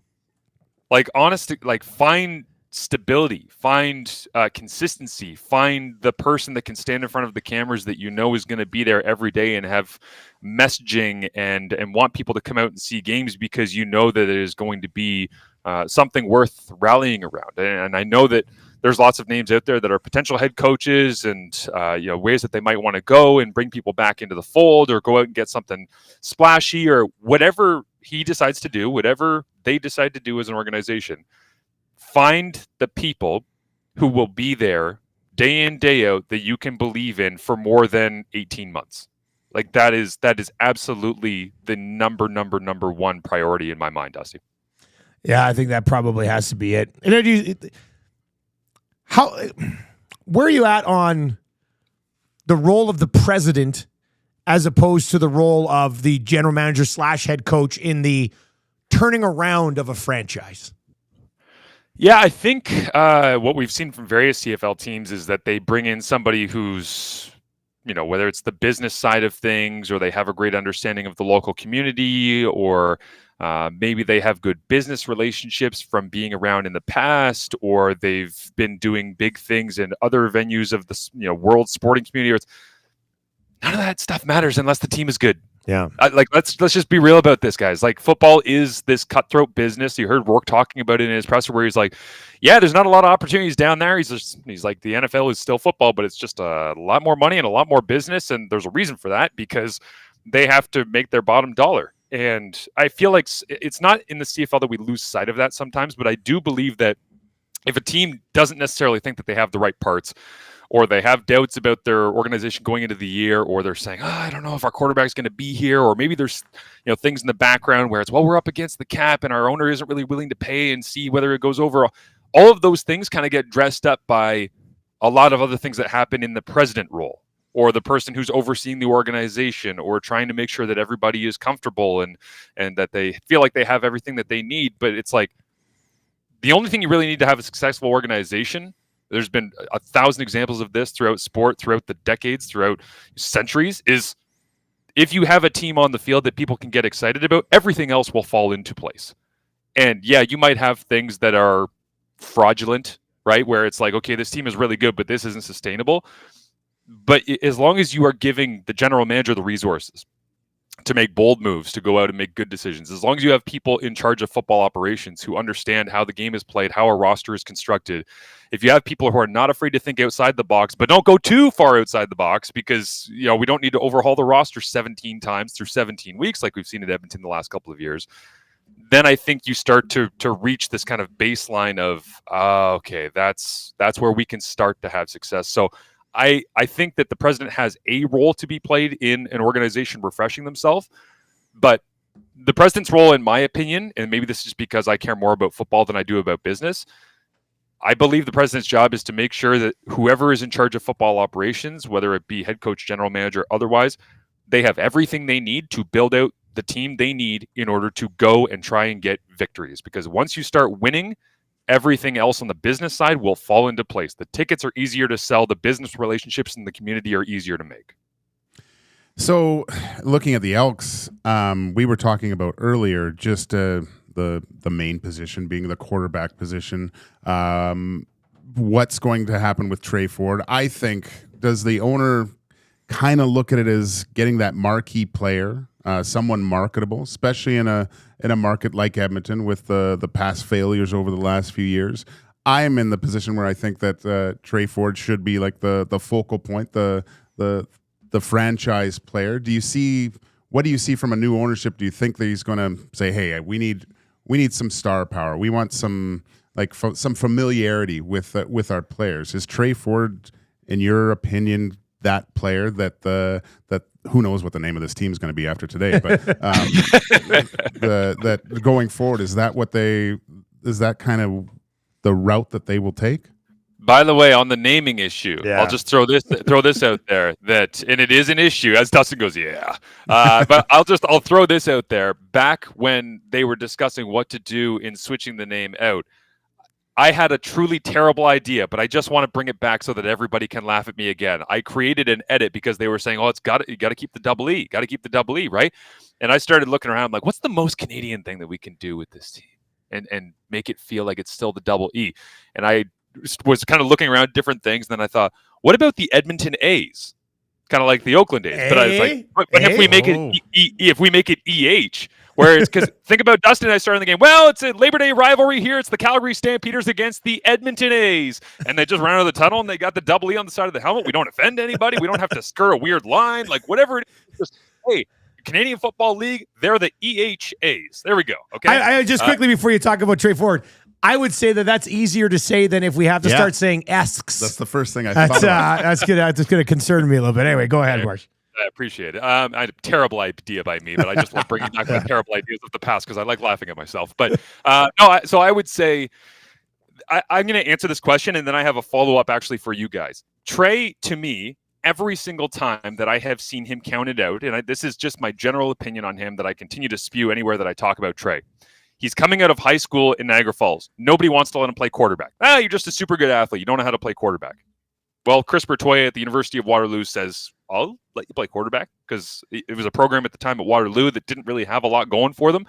And Chris came in and said, I think I can turn you into a legitimate OUA quarterback. Well, Trey goes absolutely crazy. Well, yeah, but he's not going to be a first-round draft pick.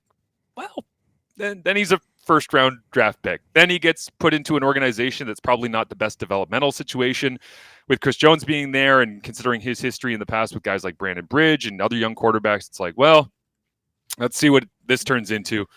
He gets counted out, he gets doubted, he gets benched, he gets pushed aside, he gets this, he gets that. And then it comes in a couple of years ago and ends up balling out until he gets injured. And then it's, yeah, but now we're going to replace you with McLeod. Okay. All right. Another learning opportunity. Let's see.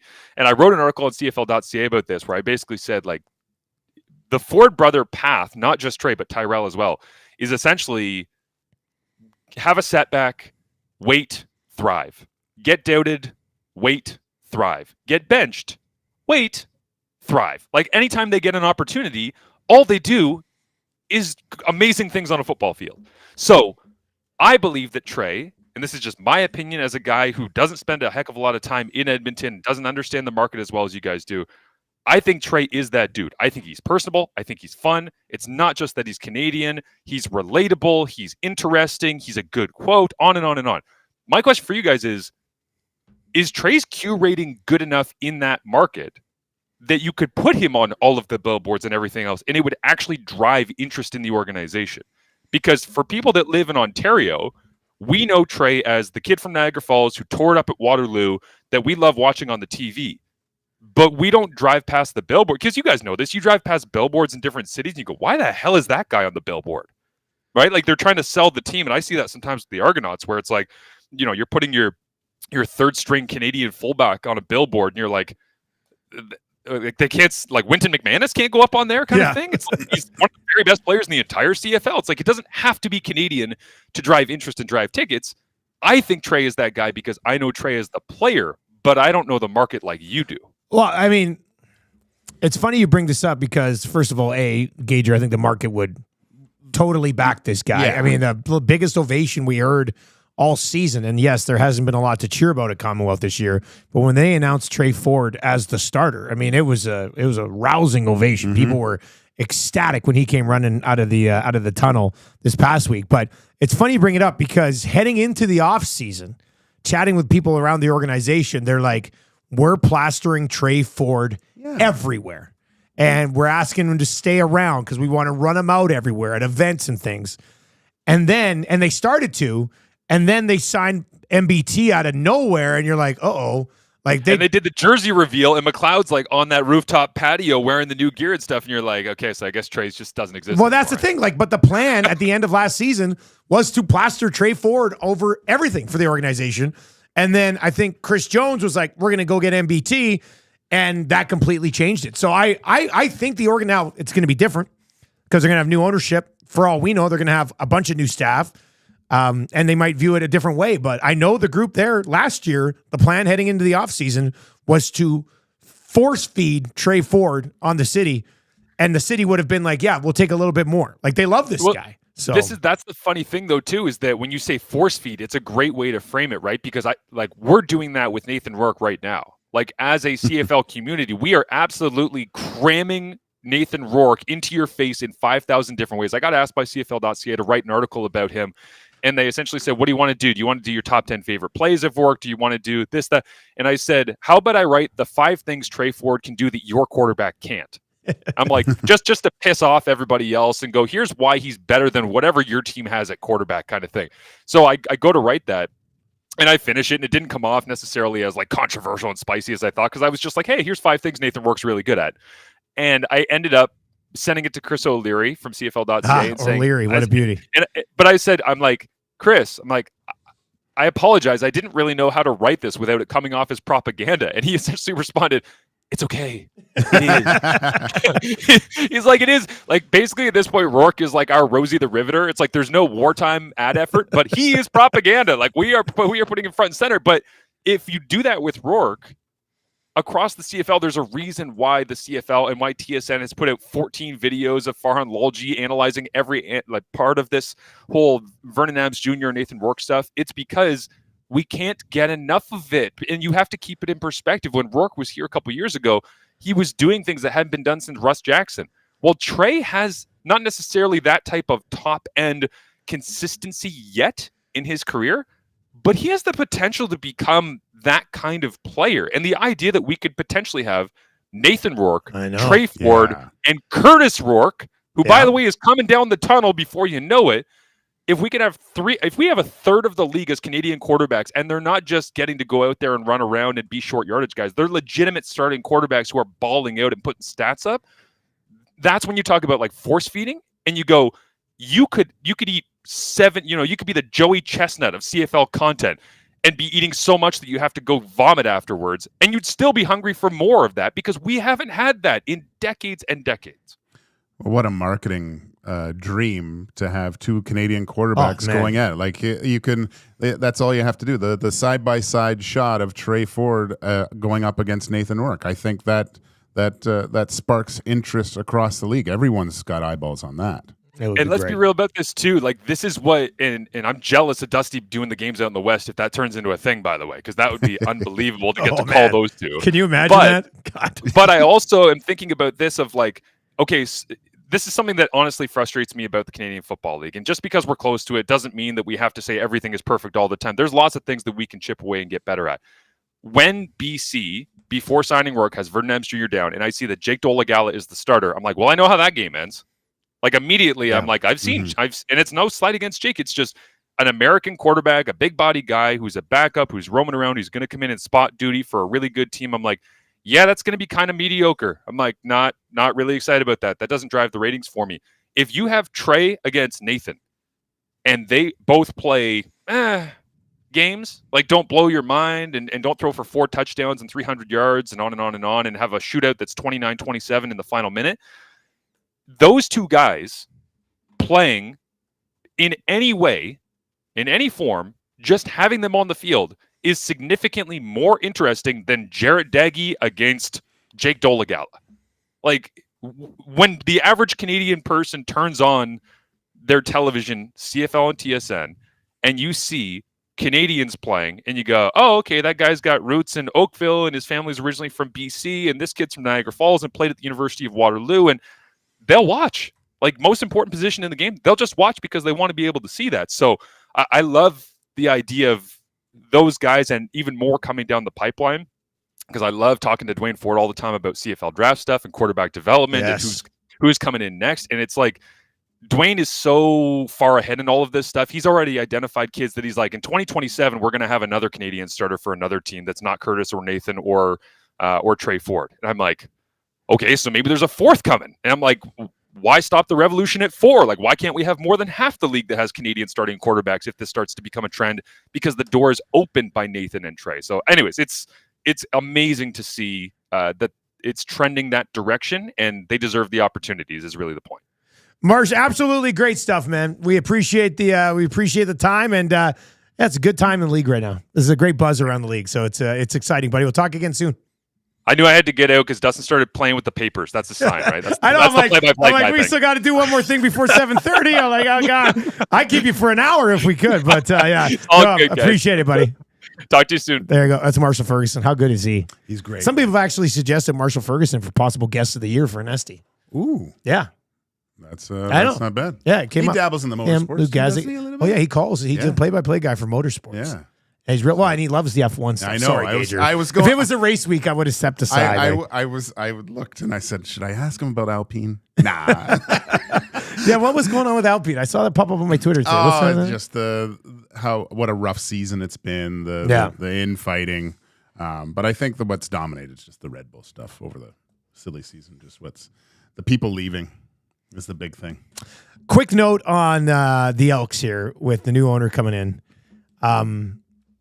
I've heard from multiple people, and I know there's a bit of a sense that Larry Thompson, growing up a huge fan of the Eskimos, would like to bring back some of those guys from the past to be involved one way or the other. At this stage, from what I've heard, I'll just say I'll be very surprised if Ed Hervey is not in a significant role with the organization at the beginning of next season. Now, he just got placed as the general manager at the Ticats. He'd been on the staff there for a little bit.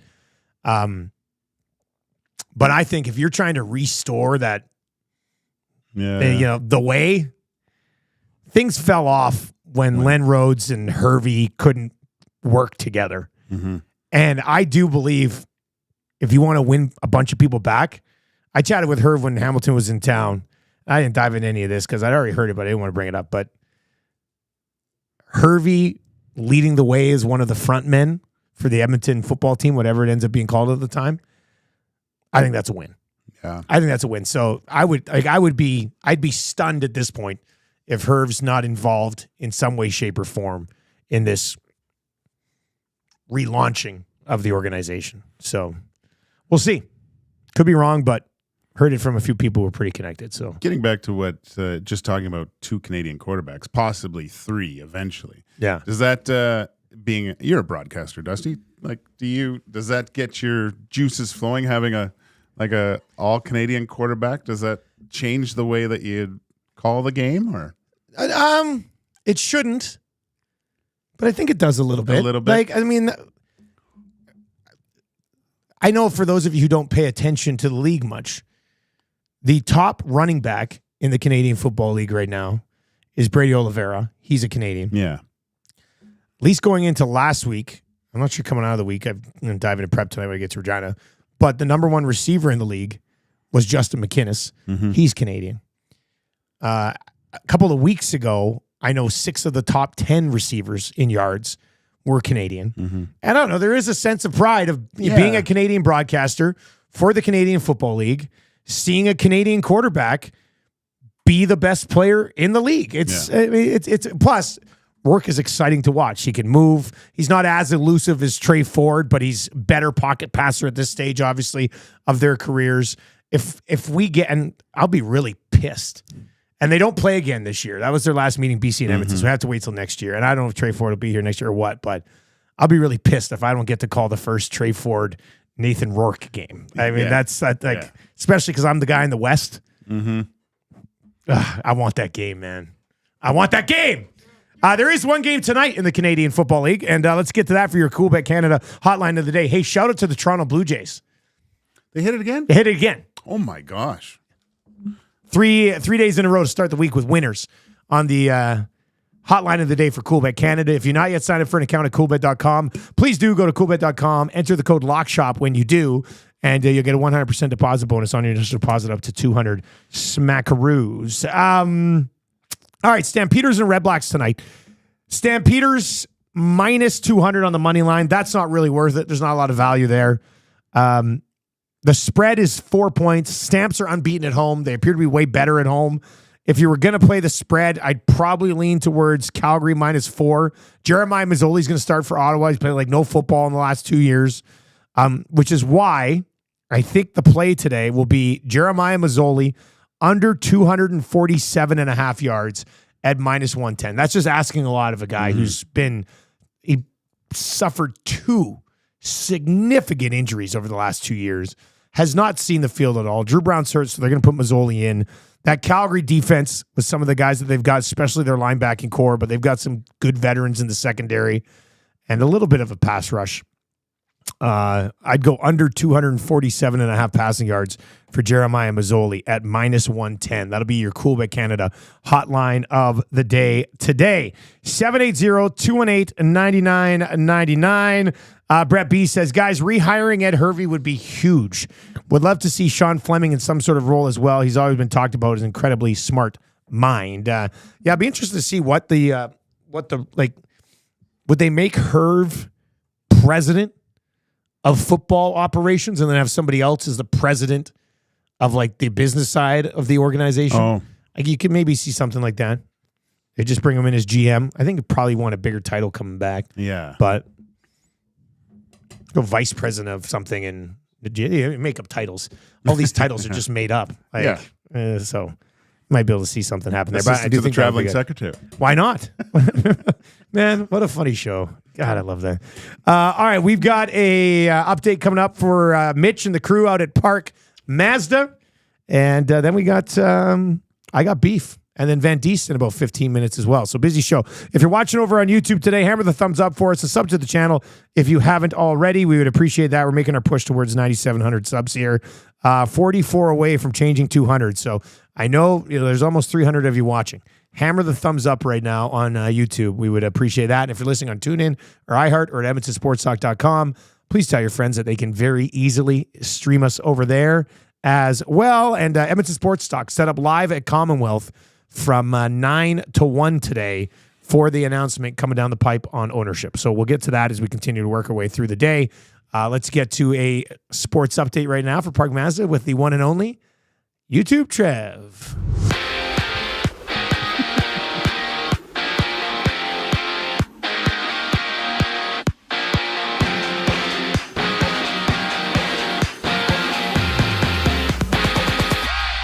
Larry Thompson is set to become the new owner of the Edmonton Elks, which should be announced later this morning. Lots of uncertainty and questions going into this, but one thing that is for certain, the boys at Edmonton Sports Talk will be there to break the news. In 5 days and 1 hour until Philip Broberg and Dylan Holloway officially become St. Louis Blues. Unless Jeff Jackson and Stan Bowman have something to say about this, they're as good as gone. The Toronto Blue Jays swept the Los Angeles Angels in their 3-game series with a 9-2 win last night. The Blue Jays will continue their road trip and won't play again until tomorrow against the Chicago Cubs. Sticking in the majors, last night Aaron Judge became the fastest player in MLB history to hit 300 home runs.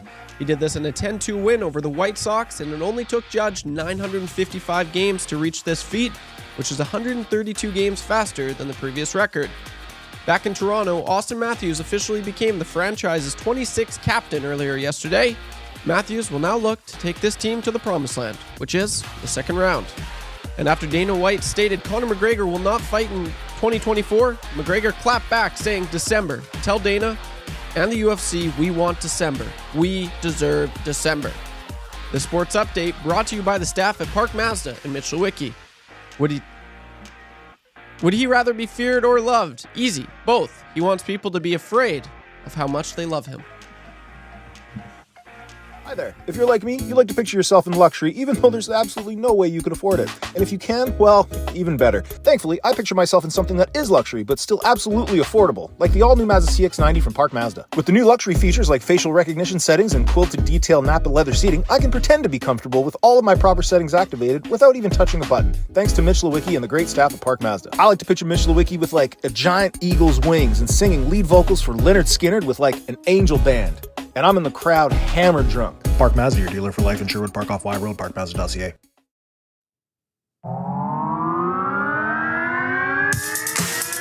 Here's Jackson, you are for real, for real, for real, for real, for real.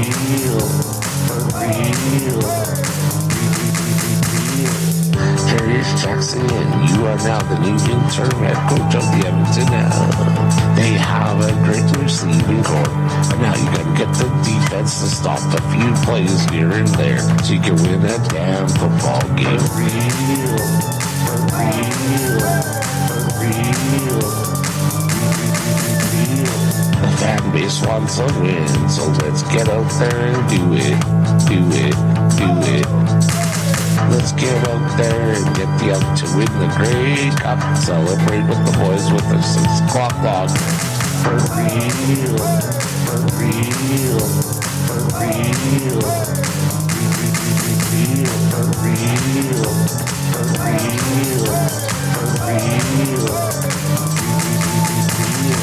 Let's go, Elks. 7:35 with the AM Nasty coming in from the Popeyes Louisiana Kitchen Studio, where they got their new boneless wings locked and loaded for you at all those Popeyes locations, coming in all those different flavors: honey garlic, signature hot, honey barbecue, garlic parm, as well as the classic, because who doesn't like a good old classic boneless wing? Get them today at Popeyes. Nielson Show presented to you by South Fort Chevrolet. Best deal at the best price. Go see Daniel and his team at South Fort Chev, and they'll look after you. 15% off accessories on your new ride if you tell them we sent you. Dusty, I got to put this out there. I'm taking part in a charity golf tournament and banquet out in Whitecourt on the 6th and 7th. I posted it on Twitter, not X. You can get all the information there, but I just want to go through some of the people that are going to be there. Okay. So Terry Ryan. Oh, boy. One of my favorite Vancouver Canucks, Cliff Ronning. Theo Peckham is going to be there. Teddy Peckman, Teddy Two Scoops. Tim Peel's going to be there. So you can go throw stuff at him. Matthew Barnaby, Rafi Torres. The big thing is the MCs of the night, Jim Jerome and one Bob Stauffer. No. Yeah. Jim Jerome and Stoff. Yeah. Wow. So. I saw Jerome at the Elks dinner. Oh, yeah. Yeah. Came up, actually, said I was doing a really good job. Nice. That was nice. Nice. Yeah, he was a Yeah. legend back in the day, right? Yeah, So- yeah. He's really Yeah. good friends with Gretz and stuff. Yeah, no comment on stuff. Just kidding, stuff. Just kidding, buddy. That'll be fun. That'll be a good time. And what's in September? 6th and 7th of September. Nice, excellent, beautiful. All the information's on my feed. On Twitter? Yeah. Okay, excellent. Van Diest is going to join us coming up. We're going to talk offer sheets because we know that's what you want. We'll get to that. Lots of good replies to a tweet about what would you make your first priority if you became the owner of the Elks today. Outside of the name, we've had that discussion. We'll get to a few of those as well. But let's get to I Got Beef right now for Acme Meats. Eat fresh, eat local, eat Acme. And Corey the Butcher over at Acme. We've talked about it a little bit in the past. Let me just bring up the info on this again.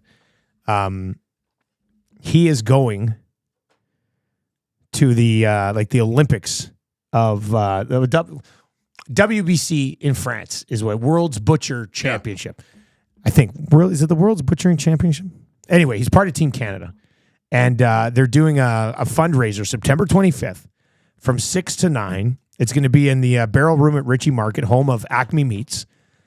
And they're going to have a bunch of silent auction items. We're hoping to get some EST swag there. I think Maddie's already got it set aside for Corey. Dining experiences at some of the top tier restaurants in the city. A side of pork cut by Corey the Butcher. A chicken pack for your freezer, also cut by him. A sculpture by Slavo Czech, plus a bunch more gear and stuff. Every ticket bought gets you entered into a draw for a hind quarter of beef. Wow. With value over $1,400. So this is gonna be a nice. This is gonna be a nice event. It's gonna be fundraising to help their team continue to train, help Team Canada get ready for the WBC in France, which I think is gonna be played on the Ocho. You'll be able to watch it there. But yeah, this will go down Wednesday, September 25th, from 6 to 9. If you want to go support Corey and have a chance to win a ton of meat. That's not a bad idea either. We'll continue to get you more details on this. The Butcher Olympics are something else. Like another deep dive. Is it speed or finesse?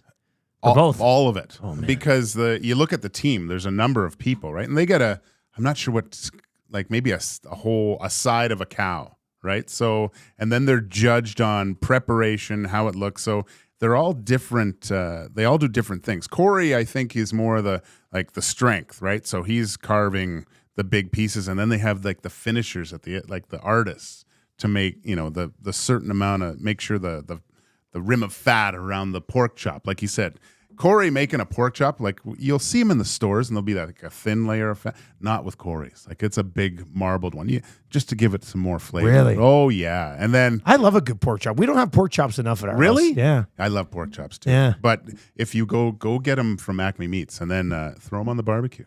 Yeah, they'll be way tastier. Like people are like, oh, I don't want the fat. So for the barbecuing of a pork chop, is that like a long? Are you doing it for a long time, or is it short? I barbecued Grilling. some chicken kebabs. See, and I actually nailed them. The chicken was nice and it was really good. I got lucky. I did it Tuesday. See, grilling it's not barbecuing. Sorry, grilling. But I said My barbecuing bad. too. My But bad. I would go searing first and then go indirect heat. Right, so you put it on where the heat is.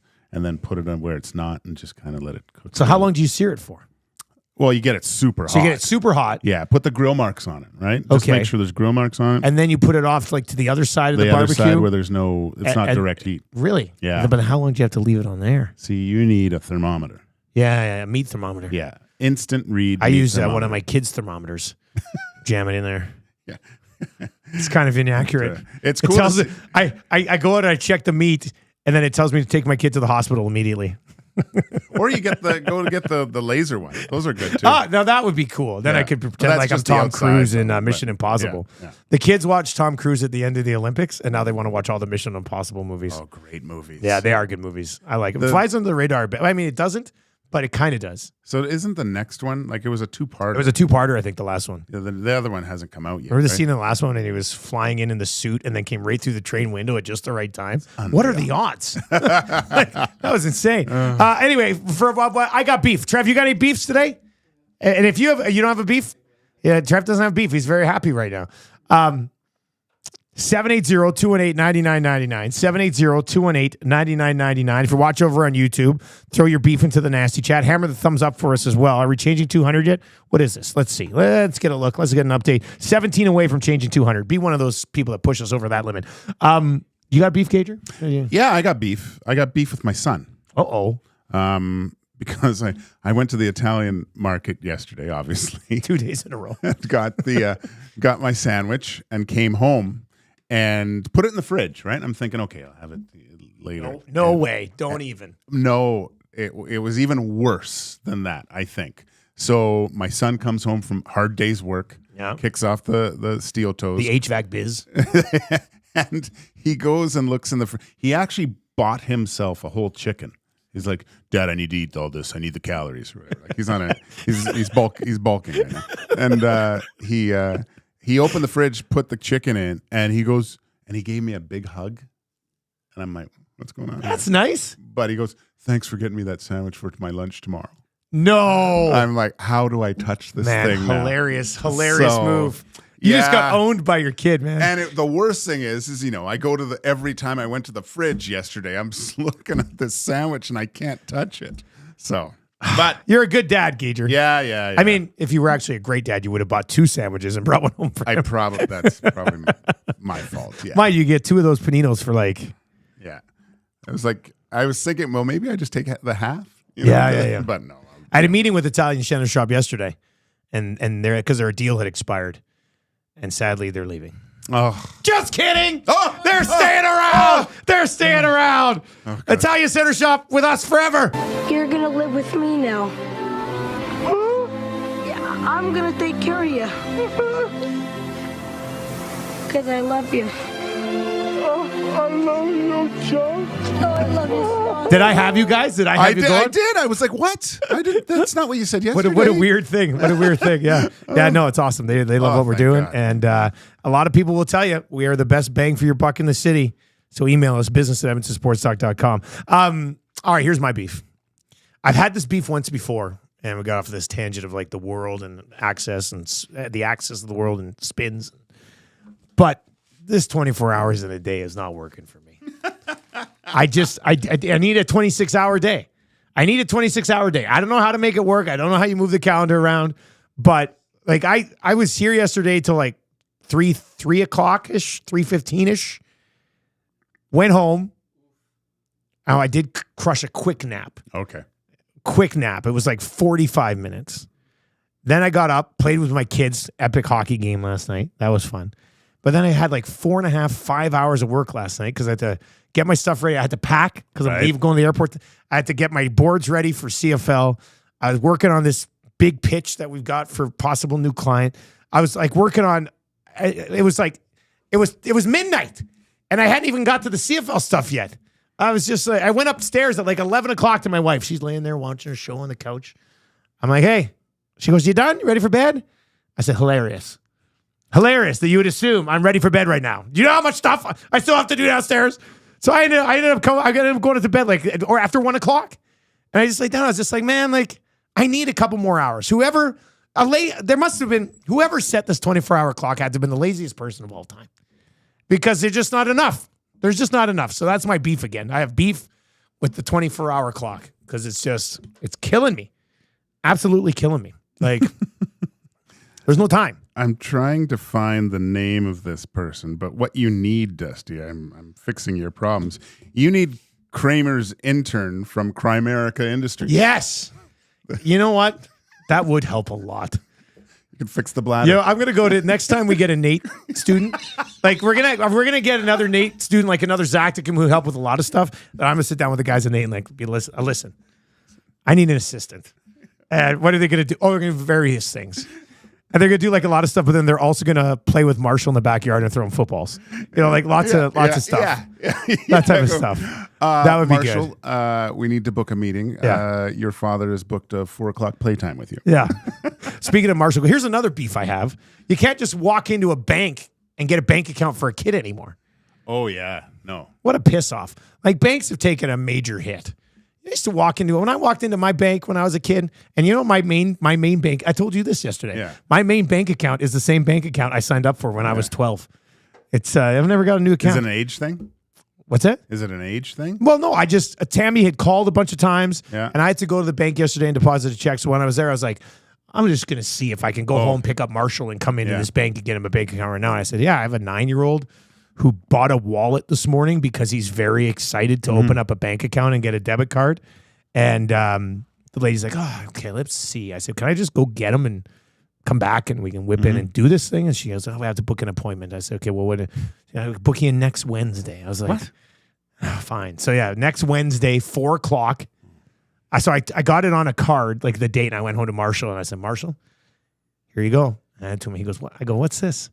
He goes, what's this? I said, that's your appointment at the bank next Wednesday. That's pretty cool. And he grabs the card and he starts dancing. He's like, oh, like he went over to his wallet right away, unzipped it, opened it up, put it in there, zipped it back up. Oh, he's so fired up for this bank account. But I just can't believe you can't walk in and be like if I walked into a bank right now with a briefcase with $500,000 in it, and I promise you things at EST aren't going that well. But if I walked into a bank with $500,000 right now and said, hey, I'd like to deposit this in a bank account, would they say, you know what? We can do it Thursday. Right? So I don't know. Let my kid open up a bank account when we walk in there. It's another beef I have. You'd think with most banks, they would be, yeah, sure. Here's 5 credit cards with $10,000 limits. Exactly. Oh, I'm sure when we go there next week, they'll be like, they're going to try to pitch me on opening some sort of savings plan for him and stuff. It's not happening. My kid will earn a scholarship. That's what's going to happen there. This one's in. It says, man, I have beef with Dusty having beef with the rotation of the earth. Well, I do, I guess. Slow down just a little bit. That's a good Why are we in a hurry? Do you ever get creeped out by how fast we're all moving right now? Those universe documentaries, those blow my mind. I feel small. I can't wait to watch Dusty slowly go crazy trying the Kramer sleep schedule. Remember when Kramer was only sleeping for like 15 minutes a day or something like that? Yeah. Oh, that's a good one as well. That's I turned it on yesterday. Actually, the Seinfeld episode was Jimmy. Jimmy likes to dunk. Yeah. And it was the part where Elaine thinks that she's talking to the other guy at the gym, but it's Jimmy. Jimmy likes you. And she goes on a date, and then Jerry has to explain to her, goes, that's Jimmy. That's how I got beef. Brought to you by Acme Meats, where I bet you if I went in, Corey could open up a bloody bank account for me at Acme Meats. We'd have Can't a do knife it at and the bank. chainmail. Yeah, of course they would. Your only purpose at a bank is to open up accounts for people. Whatever. All right, NHL.com, the best in the biz. Derek Van Diest. He joins us. A DVD got stuck in my bank rant for a second. DVD, sorry about that, buddy. How you doing, man? Oh, you can't hear us? Oh, he can't hear us. Hang on one sec. There we go. Now we got you, I think. DVD, how you doing? Nope, not yet. Okay, Trev, work it. Trev's going to figure it out. We're going to get DVD. I told you I ran into DVD at the game.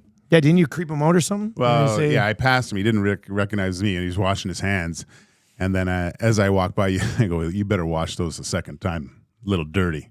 And then the look on his face that someone would actually say that to him in the bathroom was quite funny. But then, it lights up when he sees you. Yeah. So, yeah.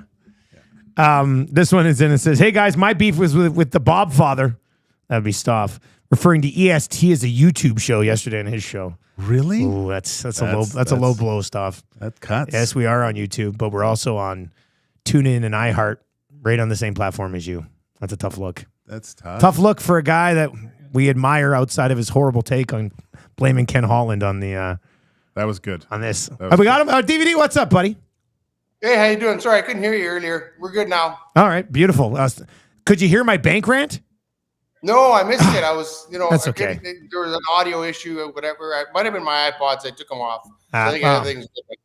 It wasn't that good a rant anyway. It's okay. It's all right if you missed it. Man, what was your first thought when you saw the offer sheets get dropped a couple days ago? I thought it was personal. Right? Offer sheet, you offer sheet a player, sure. You offer sheet 2 players off the same team. Wow, when has that ever happened? It just seemed personal.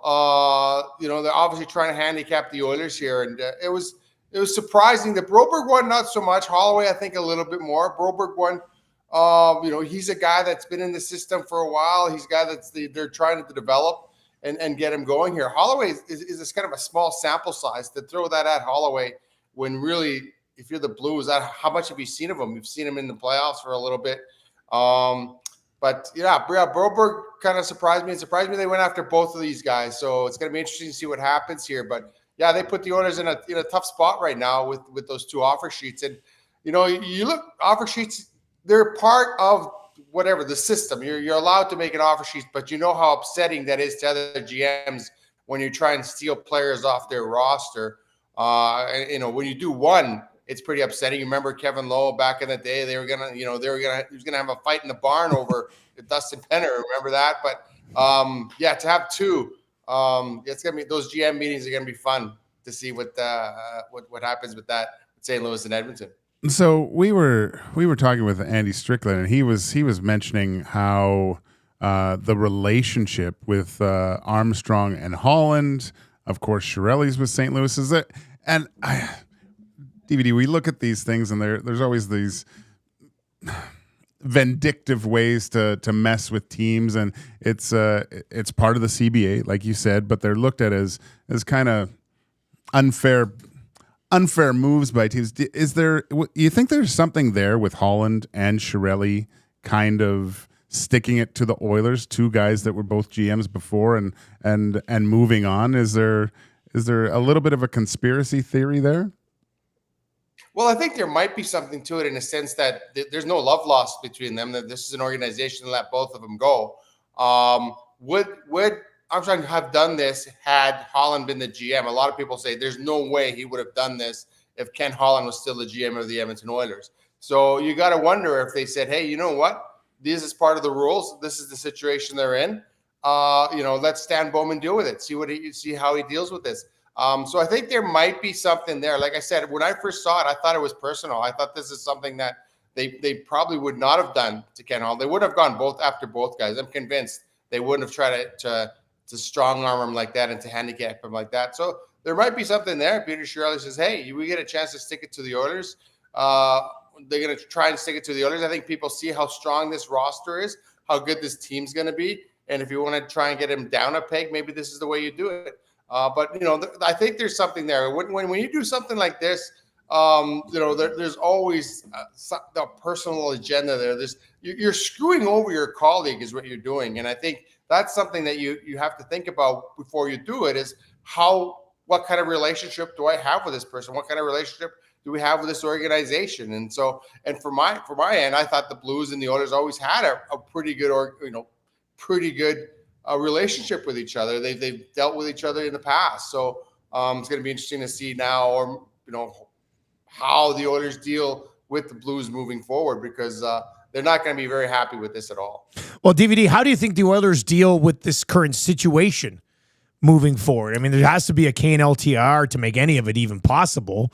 But do you think they end up matching on both? Do you think they sacrifice one of them? What do you think happens? I think they cut Broberg, to be honest with you. I think that salary at $4 million a year, that's a little heavy. I think they say, okay, they've had this player in their organization for how many years now? They've had him in here for a long, long time. And they sat him for the first 3 rounds of the playoffs, or first 2 rounds of the playoffs anyway.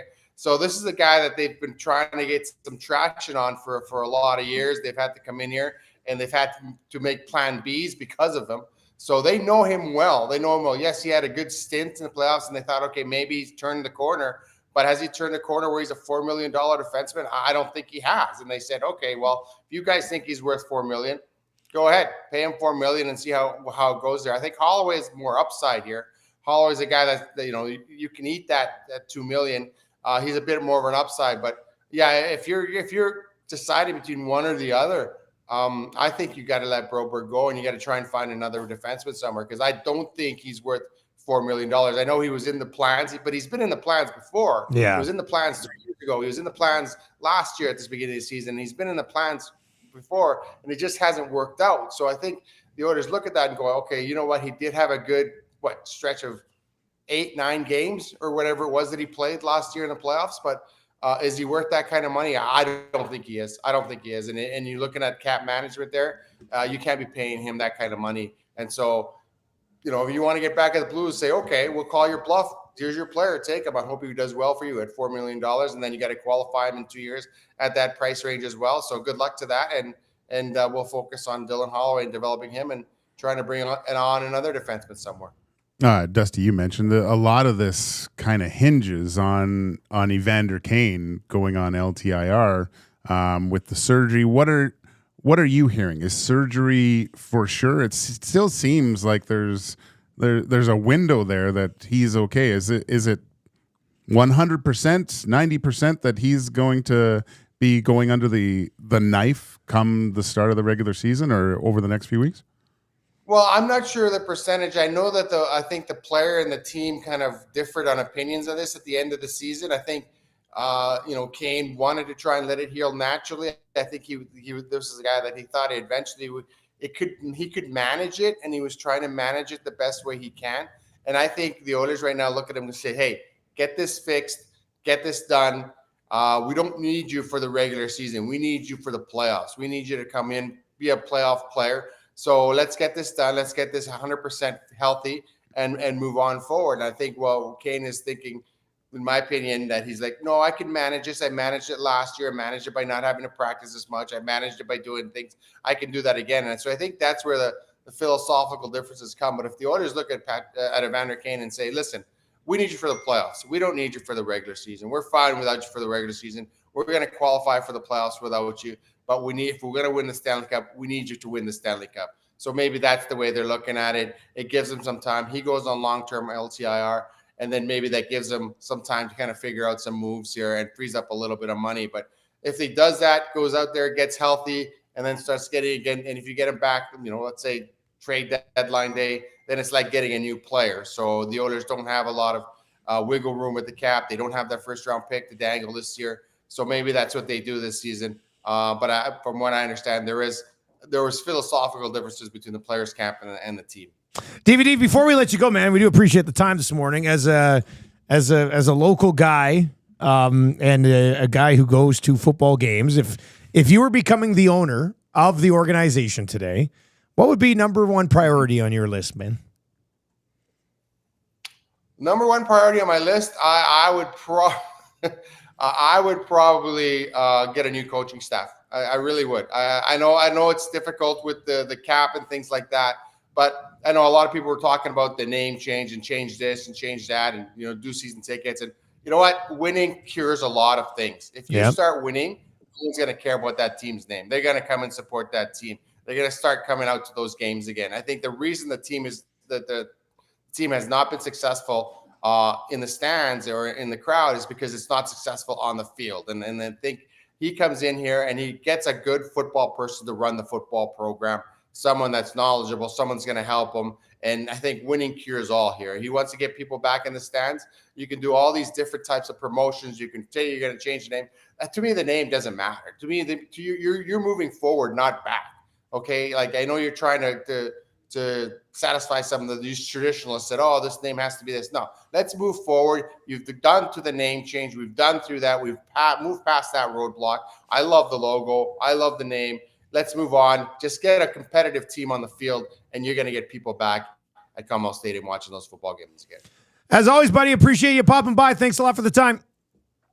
That was good. Thanks for having me on. There you go. There's DVD. Derek Van Diest. Most people just know him as DVD. I didn't even know his name until now. I thought it was DVD. Hello, Daniel. Oh, it's actually Derek. Oh, all right. All right, we need a contestant right now for kind of easy trivia. If you'd like to play, we've got a gift certificate to Mr. Mike's Steakhouse Casual. Casualest place ever. 6 o'clock or lager up in the house. Classic Mike burger and fries. Best fries in the city. And gravy that's absolutely delicious. If you'd like to play kind of easy trivia today, text us 780-218-9999. 780-218-9999. Text Trev.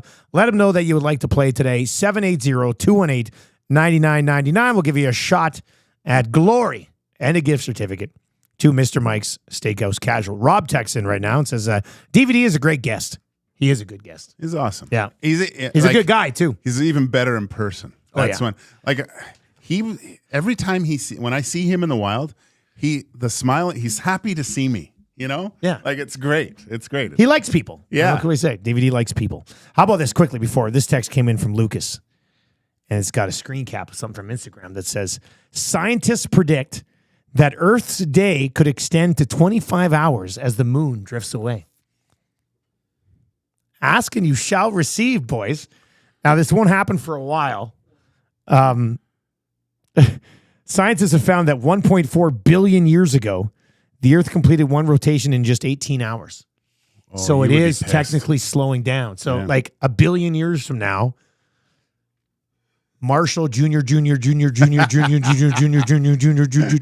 to be doing the show, and it's going to be 25 hours. Like, the Oilers still haven't won a cup. A 25-hour day. All right. Hit it? No, but hit it. Changing 200. What else do you have to hit? Changing 200. Oh, There changing it 200. is. Hammer the thumbs up if you're watching on YouTube. Can we change 300? Edmonton Sports Talk going live from 9 until 1 today at Commonwealth.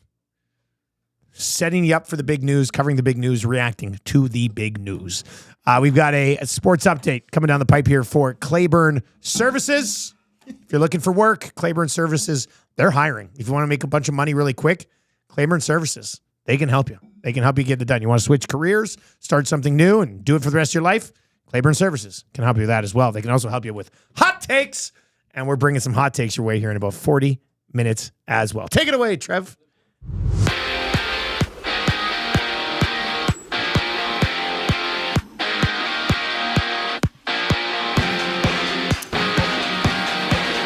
Larry Thompson is set to become the new owner of the Edmonton Elks, which should be announced later this morning. Lots of uncertainty and questions going into this, but one thing that is for certain, the boys at Edmonton Sports Talk will be there to break the news.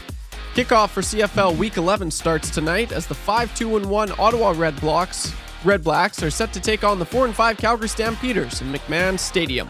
The last time these teams met, the Red Blacks came out on top of this one with a score of 33-6. And it is just 5 days until Philip Broberg and Dylan Holloway officially become St. Louis Blues. The clock is ticking for Jeff Jackson and Stan Bowman, but nothing has been announced as of yet. The Toronto Blue Jays swept the Los Angeles Angels in their 3-game series with a 9-2 win last night.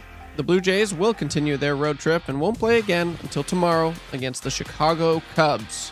Sticking in the majors, last night Aaron Judge became the fastest player in MLB history to hit 300 home runs. He did this in a 10-2 win over the White Sox, and it only took Judge 955 games to reach this feat, which is 132 games faster than the previous record. And after Dana White stated Conor McGregor will not fight in 2024, McGregor clapped back saying, "December. Tell Dana and the UFC we want December. We deserve December." Take your career to the next level with Claiborne Services. They're hiring all positions, including journeyman bricklayers and apprentices of all levels. Take advantage of their outstanding mentorship program and work with peace of mind, knowing they are an industry leader in safety. Visit www.claiborneservices.com or make it easy and give Jeff a call at 780-910-6728.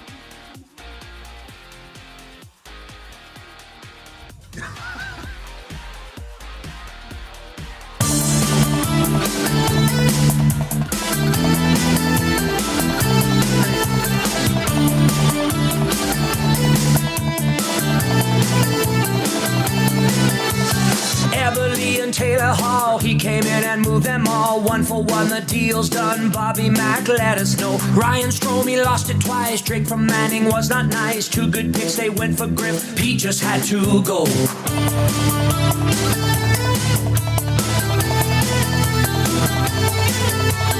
Eric Greiber buyout, what was that all about? Miko signed a 3-year deal, and my friends, that ain't no steal. Traded for Spooner, shoulda canned him sooner. Chris Russell, Lucic, no movement on their deals. Pete left a tire fire. Bobby Nix is searching for the perfect person. Pete left a tire fire. Now it's tough to do well when you're stuck in cap hell. 8:06 on the Nielson Show, presented to you by Southfort Chevrolet. Visit their website, www.southfortchev.com. It's been a short drive For 40 years, go see Daniel's team in Fort Sask. Tell me ESD sent you 15% off accessories on that new ride, and they got that employee pricing happening right now as well. In the month of August, save up to $12,000 on the new Tahoe or Suburban, $14,000 on Silverado 1500s and HDs. Bronco Nicholson says, I think I just saw Cavis Reed. What a morning. I can remember back being an 11-year-old kid, about 75 pounds, on the basketball court against the neighborhood bully, kicking his behind left, right, and center. And when it was all said and done, he was a little bit upset, so he punched me in the mouth.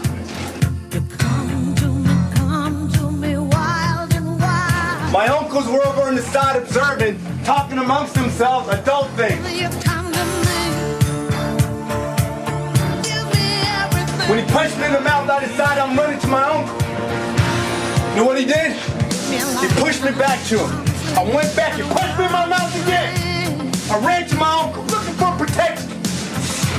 Needed a big bro to protect me. He pushed me back again. And you know what I did?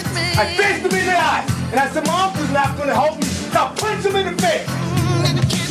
And then I looked him in the eye and I said, then what? Now what? Now what? Now what are you going to do? You're simply the best. Better than all the rest. Anyone I ever met. That's when I hear that, I try to think of my most interesting coaches' speeches that I've ever encountered. Do you have a top one? I got the one that Was it comes Mac to T? mind. No, it wasn't Mac T. Not with me, anyway. Hey, Trev, you mind putting us on the show again? It was Lauren Mulliken. Oh, wow. Yeah, and it was in Hamilton, start of playoffs. It was the night before, so we went in the night before just to go over. We were playing the St. John Flames, and so it was so weird. So we walk in, and he's got the projector set up, and he turns the lights off, and the first picture is a picture of a good-looking woman, and then he's like, "Now I got your attention." And so he goes, I want you guys to go out in the rink and visualize us winning. So he sent us all out in Cops Coliseum. And I mean, we're just a bunch of kids. And we're like, one guy's sitting out the top of deck, and we're all scattered around, and we're sitting there for a bit. And then he yells for us to all come back in. And now all the lights are out, and there's just 3 candles, and it was best of 5, right? So we're sitting there going, I'm like, oh my God, we're going to in the dark in our dressing room. Like, I'm thinking we're going to sacrifice a human here. And he comes in, and he comes and look, and he's got that glow from the candles. Oh God. And he blows out one candle, goes, 1 win. 2 wins. 3 wins. And left. And I oh my God. I was trying not to die laughing. And then I just, he left, and I think I jumped up, let's go, or what, and it was, that's wild. That story ended up being way better than I thought it was going to be. That's a classic story. Blowing out candles in a dark room. And I forgot, after the lady in the projector, he came around the room and gave us all necklaces, but they were empty shotgun shells. And we're going to war. You wear these all the time. The only time you're not wearing these is when we're playing. And he gave guys crap because he would literally go around and ask them, where's your bullet? And I go, my God. In my room. And he would lose it on guys. So we had to That's hilarious. Carry these. What a story. Yeah. That's a great story, man. I love it. Oh Lord. Well, the whole reason that we put, obviously Cavis with the rant, but then simply the best behind it is from junior high school basketball for me. Oh, is it? Yeah, Okay. that's where this whole thing came together, because remember when Cavis did the rant, and then we were talking, it must have been 3 questions things. People were like, hey, growing up, do you have any? And in junior high school, grade 10, we were playing in, I can't remember if it was against the other Cranbrook team or if it was against Trail. But it was for the East-West Kootenai Championship. Maybe it was against Trail or Laurie, whatever. And our coach is named Kevin Yellowega. He actually is skills coach for the Brooks Bandits. Mm-hmm. Yeah, you know Mr. Y. Yeah, which is weird, Trev. He's the last Bruce Willis guy. So anyway, he was our basketball coach and gym teacher, but he played professional hockey in Europe. Yeah. Real good skater.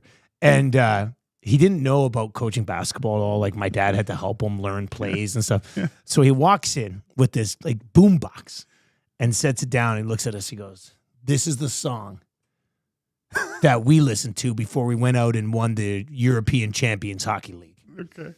And he hits play and then just walks out of the room. And we're like 14, 15 years old. We're looking around at each other. We're like, what the hell is this guy doing right now? Like, this is supposed to be the difference? Yeah. And we went out and got pumped by like 30. But it was ridiculous. So we took that song, put Cave Street over top of it, and we got the Cave Street Pump Up song. So yeah, what a mess. God love Mr. Y. His kid just committed to Maine to play hockey. Wow. Yeah, good dude. Horrible motivator. Hey, say what you want about Lauren. We went all the way to the Calder Cup finals that year. There you go. Yeah. Did you do it before every round? More candles? Please tell me he did. Every round was something different. So we played the St. John's Leafs, and we had leaves that we tore apart after every win. Oh, get this, man. We played the Albany River Rats in the third round. So he bought cages with plastic rats in them. And you know how guys wear the hard hat or whatever? Yeah. We would pick the player of the game, whoever won. And he would go, and back then you see like guys would do their sticks with a saw. So we would saw the head off a plastic rat in the dressing room, and with everyone cheering, and then hold up the rat. I forget, we played Hershey in the final. What was Hershey? They were the Bears? Were they the Hershey Bears? Hershey Bears. But he wrestled a live bear in the room. I think we had like a teddy bear or whatever. I've always said just to eat a chocolate bar. How have we been doing Two Guys on Goalie for 5 years and you've never told me crazy Lauren Mulligan stories? Hey, there's a well of stories. We've only scratched the surface after 300 episodes. I'll just say right now, that's good to know. Let's move along. We got Mr. X. Who's going to play Kind of Easy Trivia right now? Who's going to play Kind of Easy Trivia? Our first contestant hung up. I think he got a little nervous, but today we got Bergie. Bergie on the line. Bergie is going to play today. Needs to get 3 of 5 correct. Win that gift certificate to Mr. Mike's Steakhouse Casual, the casualest place ever, where the Nielsen recommendation is the classic Mike burger and fries. Pickle in, pickle out.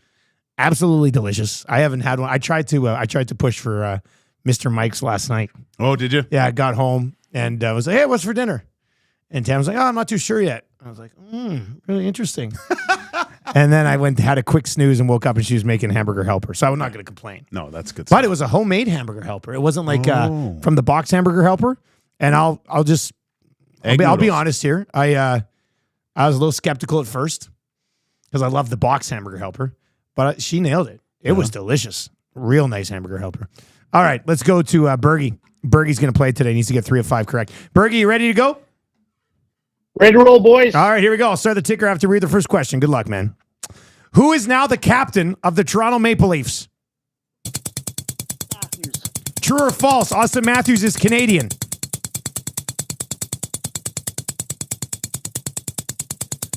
Did the Blue Jays win yesterday? What position does Philip Broberg play? Dylan Holloway play at Wisconsin or Red Deer College? Wow, 5 for 5. Nice. No! God. Damn it, Shake, stop it! They are going to remember that AM radio is a viable and modern source for news and entertainment. Totally. People don't listen to AM like they used to. Seems like it's more about FM and color TV. That's stupid. It sure is, Kevin. I'm stoked. You stoked? I'm stoked. Just I'm so stoked. You cannot come to my house. No, not today. Cannot come to my house. No, not today. He got it.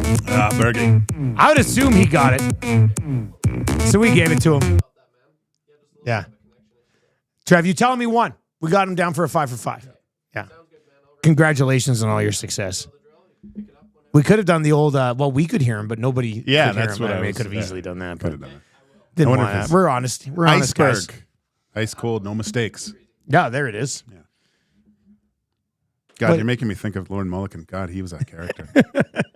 So I can confirm there's a little bit of a connection issue because it was obviously. fine. Yeah.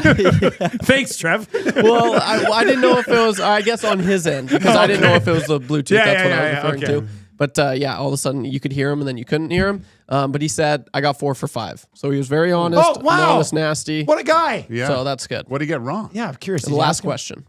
Brober? Did you might not have heard it. I said, did Dylan Holloway play at Wisconsin or Red Deer College? Oh, okay. So he definitely would have got that one. Well, he's from Yeah, Calgary, probably. too. So He is that's from a Calgary. trick question. He's not playing for the Red Deer College Kings. Are they even called that anymore? Maybe Never know. Maybe he Diamond in the rough, Dusty. I was doing play-by-play for anysportanytime.com, John Short's company, back in like 2004, 2005-ish. And we would drive down to Red Deer to call Red Deer College Kings games. Yeah. And they had a defenseman. I'll just never forget. It's a weird thing. There was like a bunch of players from the ACAC that I'll never forget. One was Lonnie Granley, he played at Concordia, had long hair, looked like a Glenn Anderson throwback, and is an AM Nasty now. So, no way. So that's a good one. So yeah, Lonnie Granley. And then this guy at Red Deer College, Mitch Ahern, I think was his name. And he was just so good at the ACAC level. Oh, really? Yeah, I don't know. I don't know why. And there's a couple guys from Augustana that I think I remember as well. But yeah, it was a fun time. Anyway, I don't know why. Oh, so that's Red Deer College, yeah. I don't think they're called the Kings anymore, are they? Nobody knows. We're Lethbridge College guys, Trev and I. So, yeah. All right, let's get to 3 questions too many today. Brought to you by the great staff at Park Mazda, where Mitch didn't even go to college and owns a business. So take that, post-secondary. Park Mazda, your dealer for life. Question number 1. Boys, what do you think is Broberg's top upside in his career? I haven't really talked about this. Like his potential. Yeah, he has top. Yeah, that's a good point. Whoever texted that in, he should have said potential instead of top upside. But top 2-3 defenseman. So he could be a number 2. I think so. Really? So that's a top pairing left shot guy. Yeah. So he's not the number 1 that you're going to. He's not your franchise guy, but you think he could be a number 2. Dude, man, if he could be a number 2, you got to match this 4.5 then. It's just, I look like the forecheck of the Panthers is elite. Okay. And there were times when he would recognize it, take the puck, get past the first forechecker, and send a missile like 10, 15-foot pass on the tape, hitting a guy in stride. That's a lot of guys don't have that skill. Yeah. And especially at that situation, that time of the year. So if he can do that, then it's there. This is what gives me pause. Trev, you're a big Oilers guy. Yeah, big Broberg guy too. What do you think? Like, yeah, I think big Broberg guy.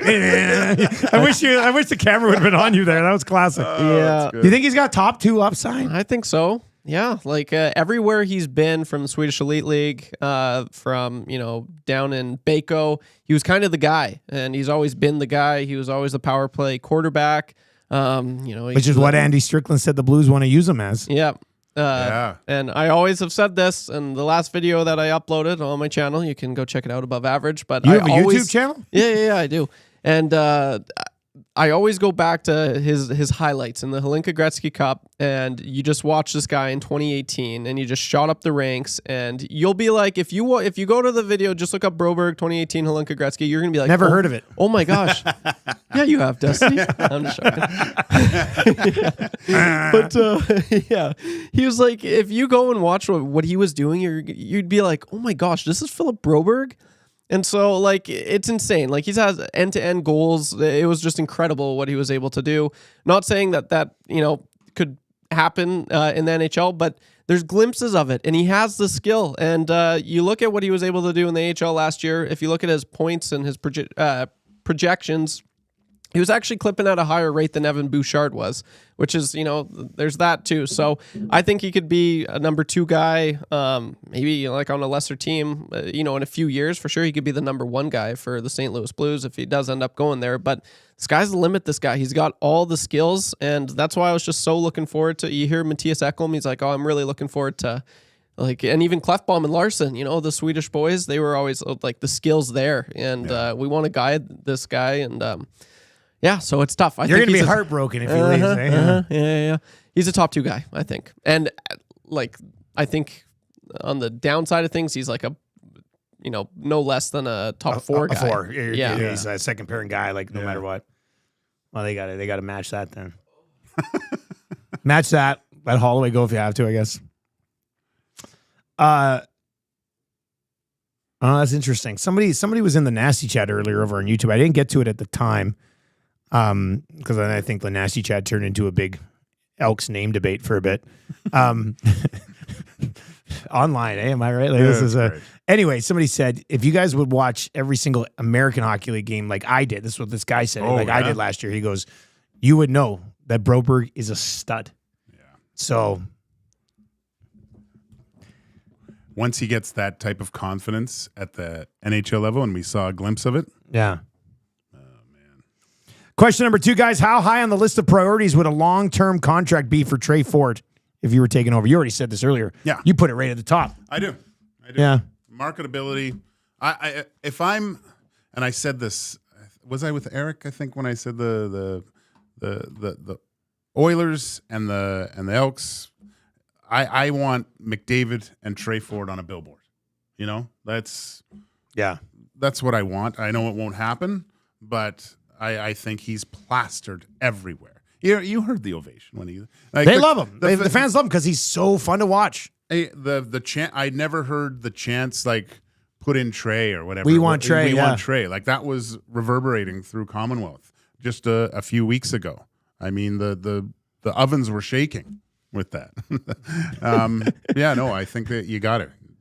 I think it would be great. I would say it's probably a top 3 priority for me. I do think, and maybe number 2, I guess.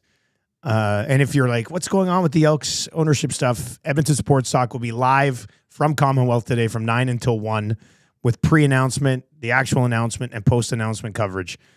So don't go anywhere. We're going to bring you the stuff that we are capable of bringing you. So that's going to be fun. I do think putting someone in the president position, president of football ops, or if you want to go business, I would think someone in the president position, if this new owner has, very strong relationships to the past of the organization, the Eskimo way, that type of thing, I do think it would help win some people back if you took somebody who played for the Eskimos and put them in as the president of football operations. And if that's Hervey, then it's Hervey. If it's somebody else, it's somebody else. But I honestly think that would go, even regardless of whatever happens with the name, I think just installing that person at the top would make a significant difference. So I'd have that as the one thing that I'd probably have as a priority over Trey. So are you looking at the top dude is the owner and then the business side and then the football side? Below? I mean, if the owner does have unlimited money, everybody says, then I would have a president of the organization and a president of football ops. Okay. Simple as that. Like in BC, under Amar Doman, who's well bankrolled himself, Dwayne Vigneault is the president. Mm-hmm. And then Rick Campbell is the head coach, general manager, and I believe president of football operations. I might be wrong on that, but you can get to that spot where you have somebody, and the business side of that organization needs to have, maybe on the business side it's Alan Watt. Well, Watt's been there for a long time. Maybe it's Dave Jameson. I don't know. But somebody with the business side, look after that. Don't worry about anything else. Don't put one person in charge of it all, and then just have your president of football ops on the other side. And I think that person has to have significant ties to the history if you're going to try to use some of that to bring people back. That being said, it would also be nice if that person just build a winner and they're 8-1 and people be there anyway. Yeah. So, yeah. All right, question number 3 here on 3 Questions Too Many for the great staff over at Park Mazda. Guys, if Edmonton Sports Talk was going to give a gift to the new owner of the Elks today as a welcome to the sports community gift, what would it be? Show meat? I don't know. Show meat from, that's a good idea. Yeah. Italian center shop panino. Oh, that's an easy one with a 6 o'clock lager. Yeah, I was going to say it has to be a 6 o'clock lager. Yeah, has to be the Birdie Booze, And I mean, we got a lot of clients here. We could put together a real nice package. That's a charcuterie board of. Oh yeah. Really nice And what's this? Oh, these are the new boneless wings from Popeyes right here. Welcome to the city. A guy who's lived here forever. Like, I think that would be fun. Oh, and also 2 tickets to the Estes. Right. Yeah, tickets to the Estes now available if you want to join us for just the wildest night ever. Gonna be awesomely weird and a lot of fun. Email Matt at EdmontonSportsTalk.com. It is our first year of Edmonton Sports Talk award show, live from the Garneau Theater. Still sounds ridiculous to say that. From the Garneau Theater on September 17th, black tie event. Red carpet will be out, and it'll be a real nice time. A real nice time. That's Are there any surprise guests that are planned? Or well, I don't know. Maddie's kind of front man in this, and I'll just sit back and let Maddie cook because he organized the golf tournament single handedly, and it was an absolute outstanding time. I got my faith in that guy. Yeah, and yeah, I mean, I don't know. Maybe there's a surprise guest. I don't think we're flying anyone in. No, but I'd have some time. I don't know if Maddie would allow it, but man, like if Dallas from Nelson came up and like played couple of his playoff songs, and that would be awesome. Well, I thought with Tommy, with his 3 dinner dates with the great one, maybe. Yeah, like Gazzola, we got to talk to Tommy the Wrench here. Tommy the Wrench was like, yeah, I had dinner with Gretzky 3 times last week and stayed at his house, and I'm like, cool. Can we get him on the oil stream? And Tommy's like, I'll check. I was like, if I slept at my buddy the Wuss's house for 3 nights in a week, I'd be like, yeah, man, you want to come on the oil stream? Like, you should be able to have that conversation with the great one. Like, in a weird twist. Oh, I've told you my buddy, the Wuss with the Wayne Gretzky story. Yeah. You hate it. 99, do you want a bite of my candy apple? Wayne Gretzky just turned around and walked the other way. Like, that's your one time to be there with Wayne Gretzky and my buddy. They were in Coeur d'Alene at some sort of like farmer's fair or something. And my buddy the Wuss is eating this candy apple, and Wayne Gretzky comes up right beside him, and the only thing Riley could come up with was like, "Hey, 99, you want a bite of my candy apple?" He didn't even say anything. Wayne just kind of turned and walked away. That's about the Wuss. That would be a character. I don't think we could put him on the air. That'd be the end of us right there. But that's a good story. All right, let's see here. Hey, guys, Broberg was attractive because he was going to be at the right price, like $1 million. Now, unfortunately, it doesn't fit our pay structure. Keep Holloway. That's all we can do. That's in from the Shanked one. Bronco Nickerson says, do you guys need an accountant to vet the Esty votes? I can do it. You know what? Might be a good thing because can you really trust Matthew Owanek? I mean, I trust him with planning the event. Yeah. Can I trust him with the votes? Is he shaping everything behind the deep state, so to speak, with the with voting, the Dominion voting machine? That's what's going on here. All right, 780-218-9999. We're at 250. We are 50 thumbs up away from cashing 300, changing 300 this morning, which puts Trev in a really awkward spot over there. So let's hammer the thumbs up. If you're watching on YouTube today, you're not yet subbed to the channel, that would be great. If you did miss it, we are going to be live from Commonwealth right after our show in 30 minutes. We'll send it down to Commonwealth. Maddie's down there set up right now. You know who's letting him in? Hernan Salas was going to meet him there to take him nice. in. We always get to see our buddy Hernan Salas when we go down to Commonwealth. We absolutely love that. So they're going to set that up. We're going to be apparently in a suite overlooking the field. And the announcement's coming right down on the field. Like they're not messing around in like a rumor. Like they're just dropping it right there on the field. Nice. So it should be pretty cool. So we'll have that coverage for you for 4 hours from 9 until 1. We will sneak in our CFL picks on the Lock Shop right around 11 o'clock. The hangout will be live from down there as well, and the no 2 guys and the goalie today because we'll be going full reaction to the Elks announcement through the noon hour today. As well. Penner's Pancake says EST voting fraud controversy. Sounds like something that would happen around here. We do have a topic at the Estes category for the biggest controversy. Oh, really? Because there's the rip-off at Remax where Wanek cheated. And then there's the controversy of whether the boys view it. Suits and I, are we best friends or not? Like that's been ongoing for the entire year. There's always draft controversies. It's an absolute mess around here. There's got to be some other controversies we could throw into that category. What's too. the award called? Controversy of the Year. I thought it'd be ray gun, but the controversy as well. Good job, Gager. All right, we've got an update coming up. We have That Hurts coming up, and then I'll smoke Trev and hot takes today around 8:45 this morning, and we'll get to the wrap for William Hub. I'm sure Bruce will be down there at the stadium today for that announcement. Probably will be. All right, let's get to a sports update for Sit and Sleep. If you want to sit or sleep, or possibly both, on the same piece of furniture, they've got you covered at Sit and Sleep.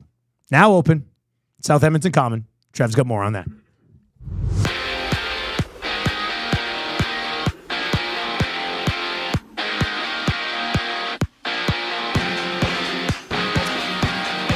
Larry Thompson is set to become the new owner of the Edmonton Elks, which should be announced later this morning.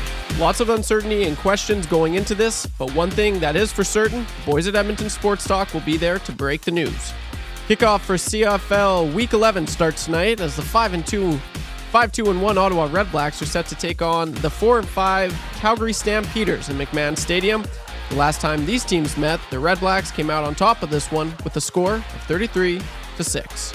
And it's now just 5 days until Philip Broberg and Dylan Holloway officially become St. Louis Blues. The clock is ticking for Jeff Jackson and Stan Bowman, but nothing has been announced as of yet. The Toronto Blue Jays swept the Los Angeles Angels in their 3-game series with a 9-2 win last night. The Blue Jays will continue their road trip and won't play again until tomorrow against the Chicago Cubs. Sticking in the majors, last night Aaron Judge became the fastest player in MLB history to hit 300 home runs.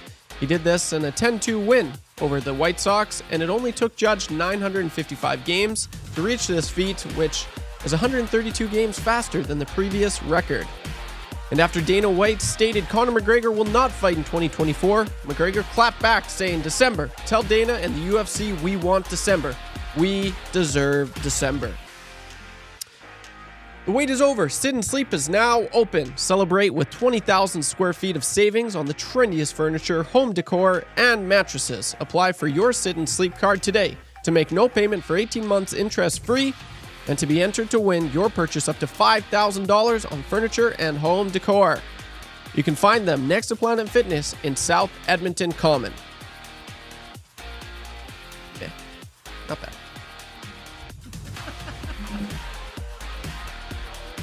Daddy. Daddy. Daddy. Okay, here we go. Daddy. Daddy. Daddy. Okay. Okay, here we go. Turn down for what? Daddy likes. Turn down for what? Daddy likes. Turn down for what? Okay, here we go. Daddy. Daddy.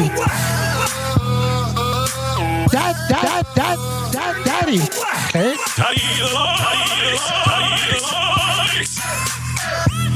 I don't give a damn.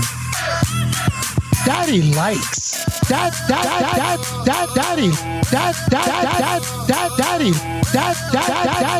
Daddy. Draisaitl, the Duck Hunter. Daddy likes. Oh, Draisaitl, the Duck Hunter. What a call. That was a great call. It's the Nielson Show presented to you by South Fort Chevrolet. For the best deal at the best price, go see Daniel's team in Fort Sask. Tell them we sent you 15% off accessories on your new ride. Hello. And they got the employee pricing going down right now. $12,000 this month. Save $12,000 off a new Tahoe or Suburban, $14,000 off Silverado 1500s and heavy duties. I just got a text from one of our partners who we were setting up. We were promoting that Feast on the Field down at Commonwealth. Did that yesterday. Luke Gazdick was in to MC it. There's a picture of Luke holding the 6 o'clocker lager. Wow. They were there. And look how handsome he is. That's a handsome man. That looks good. Little 6 o'clocker lager. That's beautiful. That's nice that they're able to have the 6 o'clocker lager on the field there. Boom. That's nice. Keep moving it. Keep moving it. Hey, speaking of moving our booze, Birdie Booze, somebody slid into the text line last night at like 7 o'clock, and they texted and were like, "Hey, can I get Birdie Booze at all Sobeys and Safeway liquor locations?" I said, "Yeah, in the Edmonton area, every Sobeys and Safeway liquor will have Birdie Booze." And they're like, "Okay." And then like 40 minutes later, I still had the window open when I was doing some work, and I get another text. and it's a picture of a box of birdie boos. Like this guy bought like 12 to 14 Mickeys. He's like a hockey tournament this weekend. Oh, no I was way. like, yes, it's good for golf. And it's good for a hockey tournament as well. Strathcona Spirits. Check out their website. Just hop online, search Strathcona Spirits. Go to their website. You can actually buy. So it's available at Sobeys and Safeway Liquor because they're our partner. But you can actually go online, order it, and they'll ship it to you wherever you are in the country. Okay. So if you're listening out east, you're listening to BC, and you want the birdie boos, you can go online, buy it, they'll ship it to you.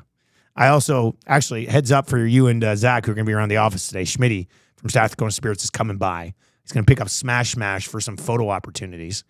And then he's going to drop off a bunch of birdie boos. But it's for Damon Bunting's golf tournament at the end of the month. So you and Zach can't drink it, Trev. Just so you know. Noted. With that being said, he's also bringing me 10 Mickeys of it because I got my draft in Lethbridge next weekend. And I'm bringing the boys their own Mickey of birdie boos. That's nice. And we're all going to drink it while we draft. Oh my We each have to finish the Mickey. And the best part about birdie boos is it doesn't really give you a hangover. Like the morning after the nasty bash, and I drank, I don't know how much of that stuff I drank, felt fine the next day. That's all right. It might be the perfect beverage. How'd you feel? Trev had to leave. Yeah, you Wait, were- at the nasty bash. Oh, I was talking that's nasty right. bash. Did I say that's golf right. tournament? I also no, drank- I was thinking golf tournament. We also my bad. drank a ton of it at the golf tournament. Yeah, 7 I Mickeys was- in our group. And I we- was groggy after, and I didn't drink that much. Yeah.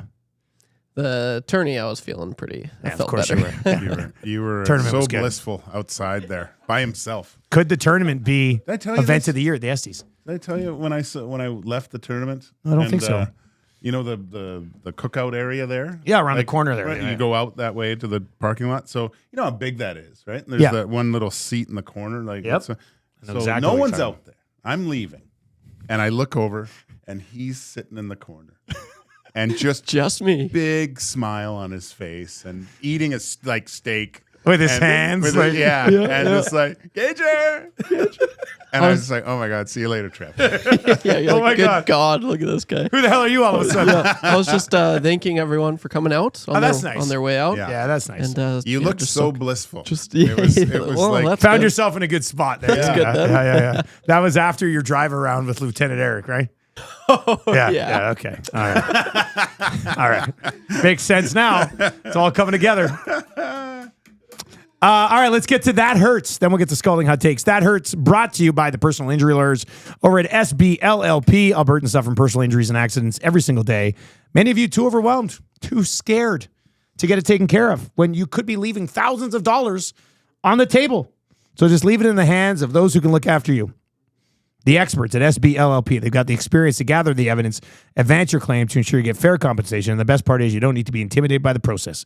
Go to www.sb-llp.com, click on personal injury, and 780-438-5281 is their phone number. No need to feel shame. Let SBLLP handle the claim. And I want somebody to set up a fake personal injury. And then, but do it really well, like CSI-ish. And then see if the experts at SBLLP can investigate and be like, this is rigged. This is not real at all. Like, that's the ultimate test for these guys. Here's what hurts quickly.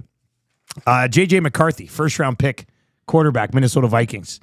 Meniscus issue out for his first rookie season. Or his only rookie season. I guess next year will be technically his rookie season, but it's supposed to be a rookie this year. Was only having to compete with Sam Darnold for the job, for goodness sakes. Apparently, it looked really good. Can you imagine? Like that? No. Like, doesn't even get to play like 5 games and gets hurt. Not even going to get to take to the field this season. Had to have surgery, out for the year. My God. That hurts. That really hurts. I mean, I still, like, when I hear of that happening, especially when there's so much promise with a player. RG3. I'll look back to him and thinking, man, here's the next great quarterback. When Look he at burst this. onto the scene, man. He was unbelievable. Yes. Hopefully this is just a minor setback. But when it's a big injury like that so early, I know young people heal better, but it's just, I don't know if they're ever the same. You feel bad for the kid. Now, that being said, he's a first-round pick. He's probably going to make a ton of money. He's going to get multiple opportunities. When he's back next year, he'll probably be the starter. But you're coming in with quite a bit of hype. Yeah. I didn't have crazy high expectations for him, but by all accounts, he'd looked pretty good so far. Had Justin Jefferson to throw to, and now you're going to have to sit there and watch Sam Darnold continue whatever type of career he's putting together and be like, damn it, can I play on one leg? Can you get one of those funny little things that you wheel around if you bend your other knee, right? One of those things. And if you have a good offensive line, who knows? maybe you can do that. But that's a tough one.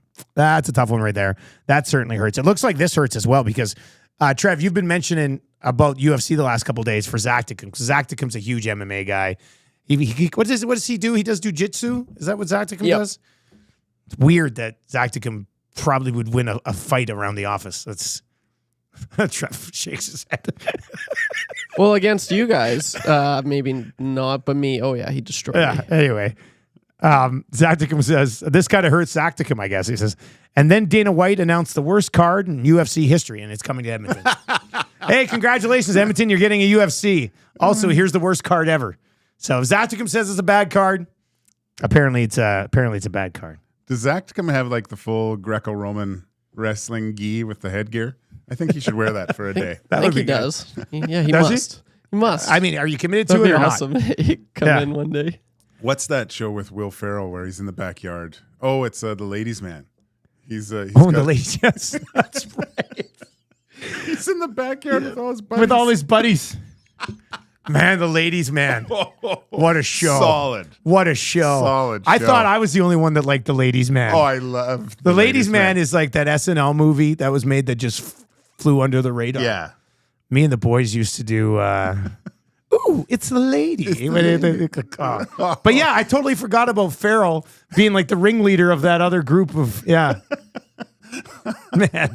And Hillary from Fresh Prince. Is the love interest in that. Yeah. It was solid. Such a good movie. Oh my Ladies' God. Man was funny. Tim Meadows is funny. Tim Meadows is hilarious. Whenever he pops up, I kill myself laughing. I don't know why Tim Meadows never got a bigger push. Yeah. He was in what else? He was in Farrell's basketball movie. Oh, how come we semi-pro? Semi-pro. Yeah. He was at the table. Remember, Yeah. they're going around. He's, you shot me. Oh my God. Such a just a small part, but just absolutely killed it. I mean, what else has Meadows been in? This just kind of got sidetracked here, but I do want to look at because he's a funny guy, man. Maybe we can get Farrell to come up here for the Estes and say it's like He's in Grown Ups as well, I believe. Oh, is he in Grown Ups too? Yep. Oh, he was on the other. He was on the other side of Grown Ups in the basketball thing. Yeah. he was hilarious in that as well. Like, oh my God, he's too funny, too funny. Let's see here. Is he still turning stuff out? I don't know. Also, The Principal in Mean Girls. I don't know if you've seen that one. I haven't seen Mean Girls. It's pretty good. Is he funny in that? He would be. Oh, yeah, I mean, he's funny in anything. He's Yeah, funny he's in good. anything he touches. Yeah. No, that's pretty good. 780-218-9999. Ed Rob is in and says, "Well, guys, we keep Broberg all day.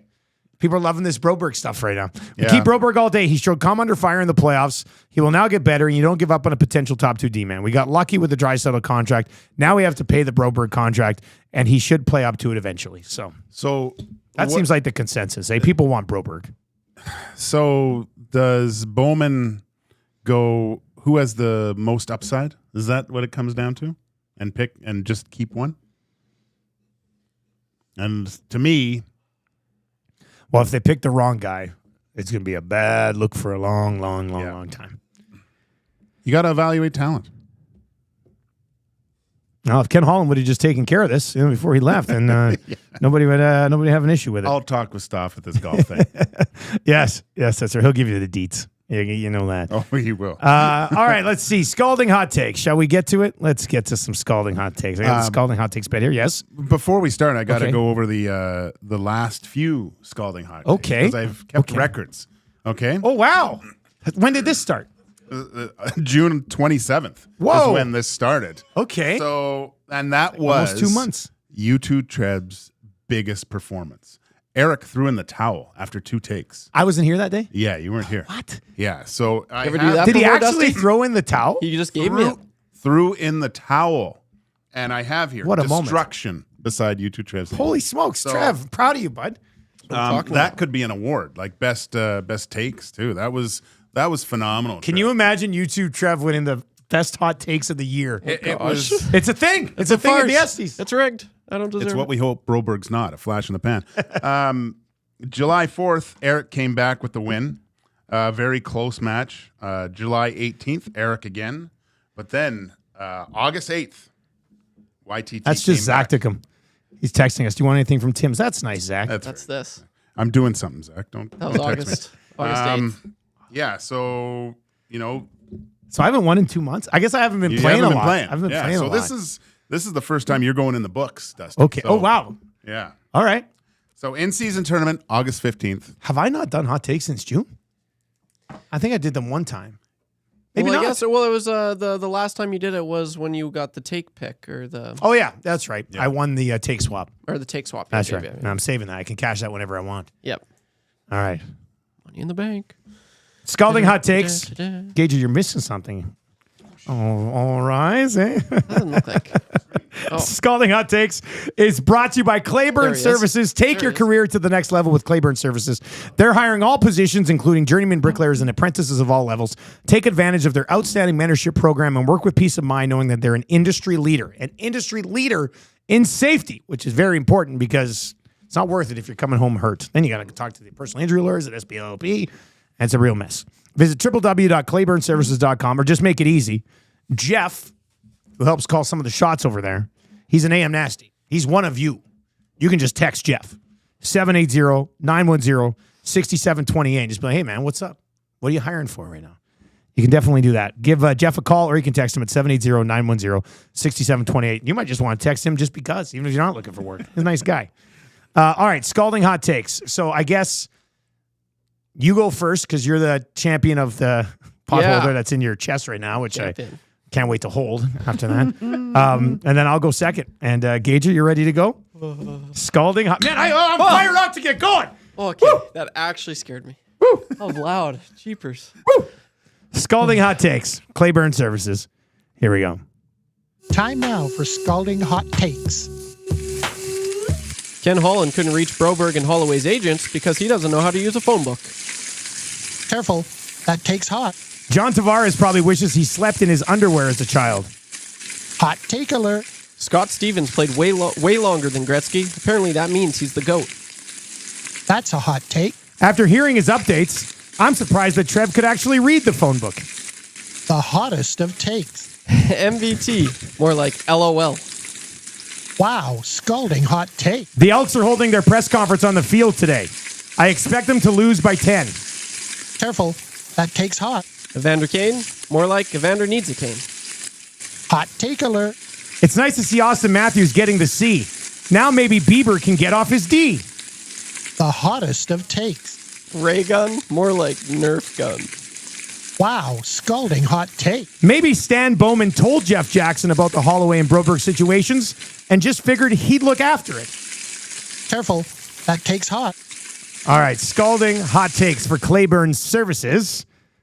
Let's go to the judge, Joaquin Gage. You know, Trev, a good slow play today when we came in and said you didn't have good That's takes. some good takes there, Those buddy. were much better than what you said. If that's a standard you're setting for takes now, buddy, I'm intimidated for the fall. Okay, well that's good. Let's just say that. That was a lot closer than I thought it would be, but the mitts passed. Yeah. Give me that pot holder. I'm back, baby. I'm back. That was good. Yeah. Those Wow, are good. you had several. That I'm was like, good. Yeah. I like the little hint of LeBron. You like little little bit of plus LeBron. thing. I'm an easy target. easy target. I'm an easy target. But the Stan Bowman, that was good hammer. That Good was the hammer. number one I set down last so night. I was good. like, I've got the big one. Yeah. Now I just got to build this around Yeah, it. That's The C and D, that was also really good. I saw you chuckle at that one. Yeah, that was good. Damn it. I put an To be extra honest with you, mark. I'm just jealous of the relationship. I can't. Bieber's a beauty. So Dusty, Me reading. August Put me on that 15th, list there, Gager. Yeah. 15th with closer than thought it was going to be. Let's see here. Deflane says Dusty all day. Lars says Dusty hands down. VR Montenegro says YTT. Kyle the Embalmer does his own scoring, says YTT 22.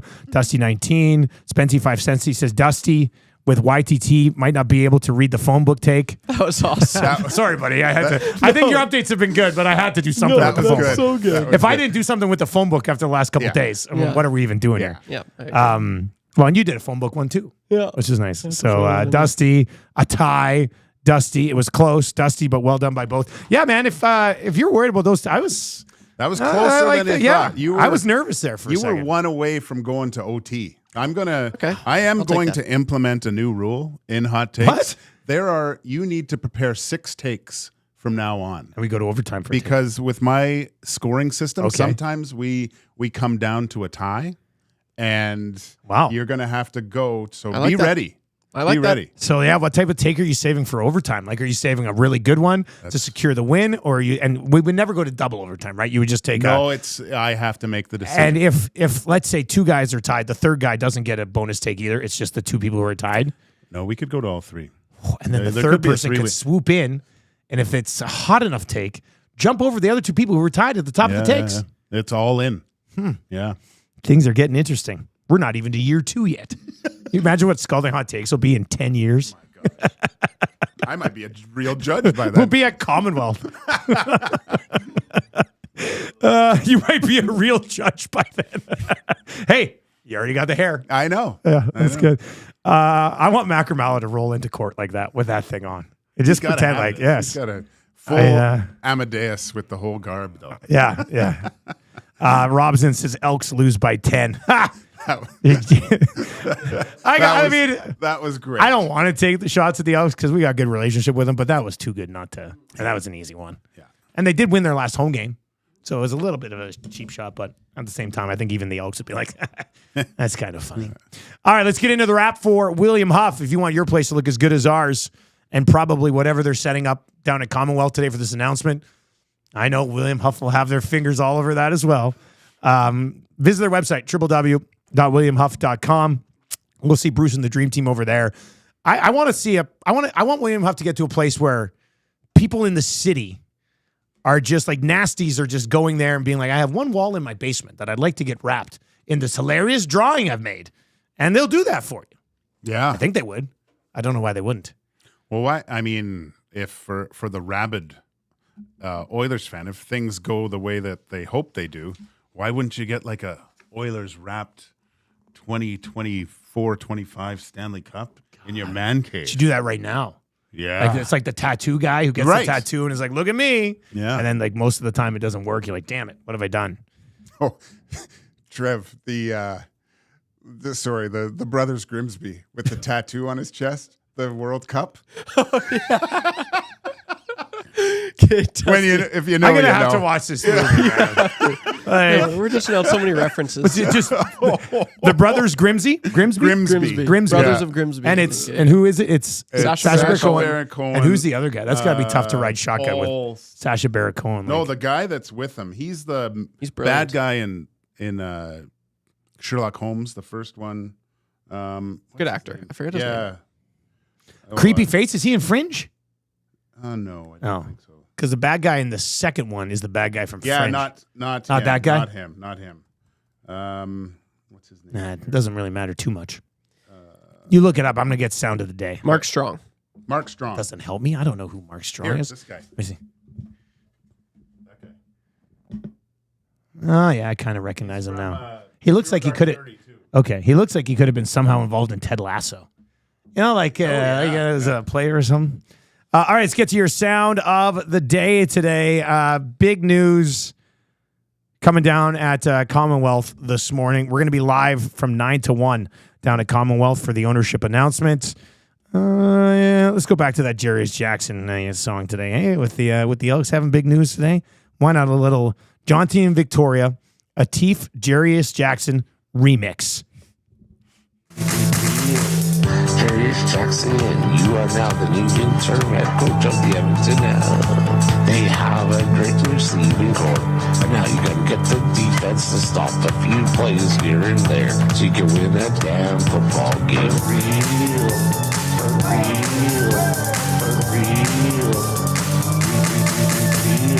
The fan base wants a win, so let's get out there and do it. Let's get out there and get the Elks to win the Grey Cup. Celebrate with the boys with the 6 o'clock log. For real.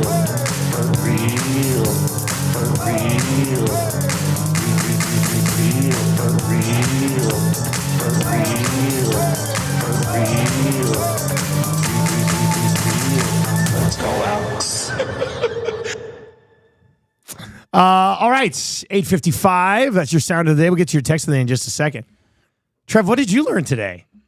Oh yeah, this is a game changer. This is a significant game changer. Okay, well, I'm a little embarrassed that I'm just saying this now because obviously the name's YouTube Trev, maybe transitioning to phone book Trev, who knows? But after someone said typical terrible Trev take, I was just doing some browsing, and I now figured out that I can go back and see every comment every nasty has ever made on every live stream we've ever had, which is a game changer. And that's crazy that they that's a lot of data. Is that on the back end or is it? Yeah, it's on the back end. So we can see all the comments from everyone. So I'll be keeping an eye out on all of you. You know who loves that the most?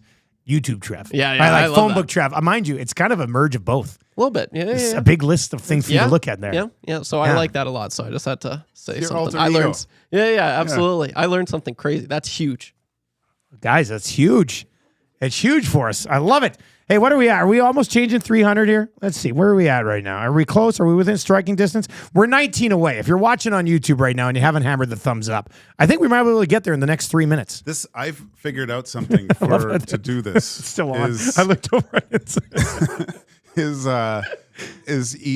With families, with younger children, usually they do have YouTube accounts. Most of the kids go into their account, subscribe first, and get a couple extra thumbs Double up. thumbs up there. Yeah, so I'll go into my kids' YouTube's things and give it a couple extra subscriptions. Well, that's interesting considering your kid steals your lunch from you now, but that's okay. I know. Oh, well. Text of the day today. I was just looking at my notes here. Let's go see. I don't know if I even hit this one on the show. I remember laughing at it away from, like, off the air. Let me see if I can find it again. Let me search this guy. Hang on. There's lots of text today. Here we go. Let me see. Let's see if I can find. Here we are. Oh, yeah, this was a good one, I thought. It's not going to win text of the day, which we did talk about today. Well, it's going to win text of the day. Probably not going to win text of the year. Who's the texter of the year?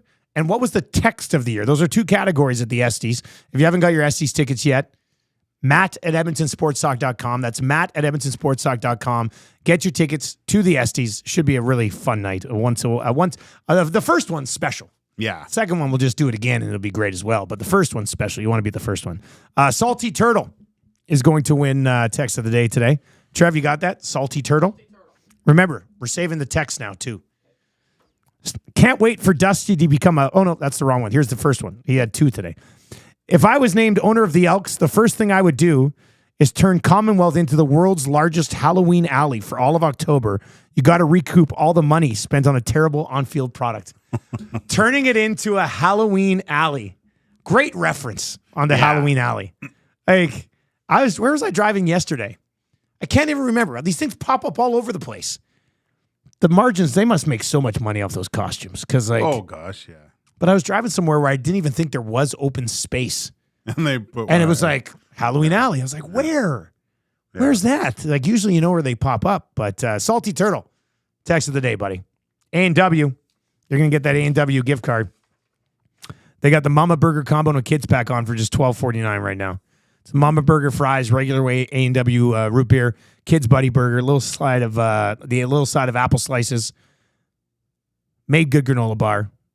Milk to go, only $12.49 at all participating A&W locations. All right. Well, you're in tomorrow with Tommy Gazzola. Sweet. And I will be in Regina tomorrow for a big game between the Riders and Alouettes. This is going to be a real nice one.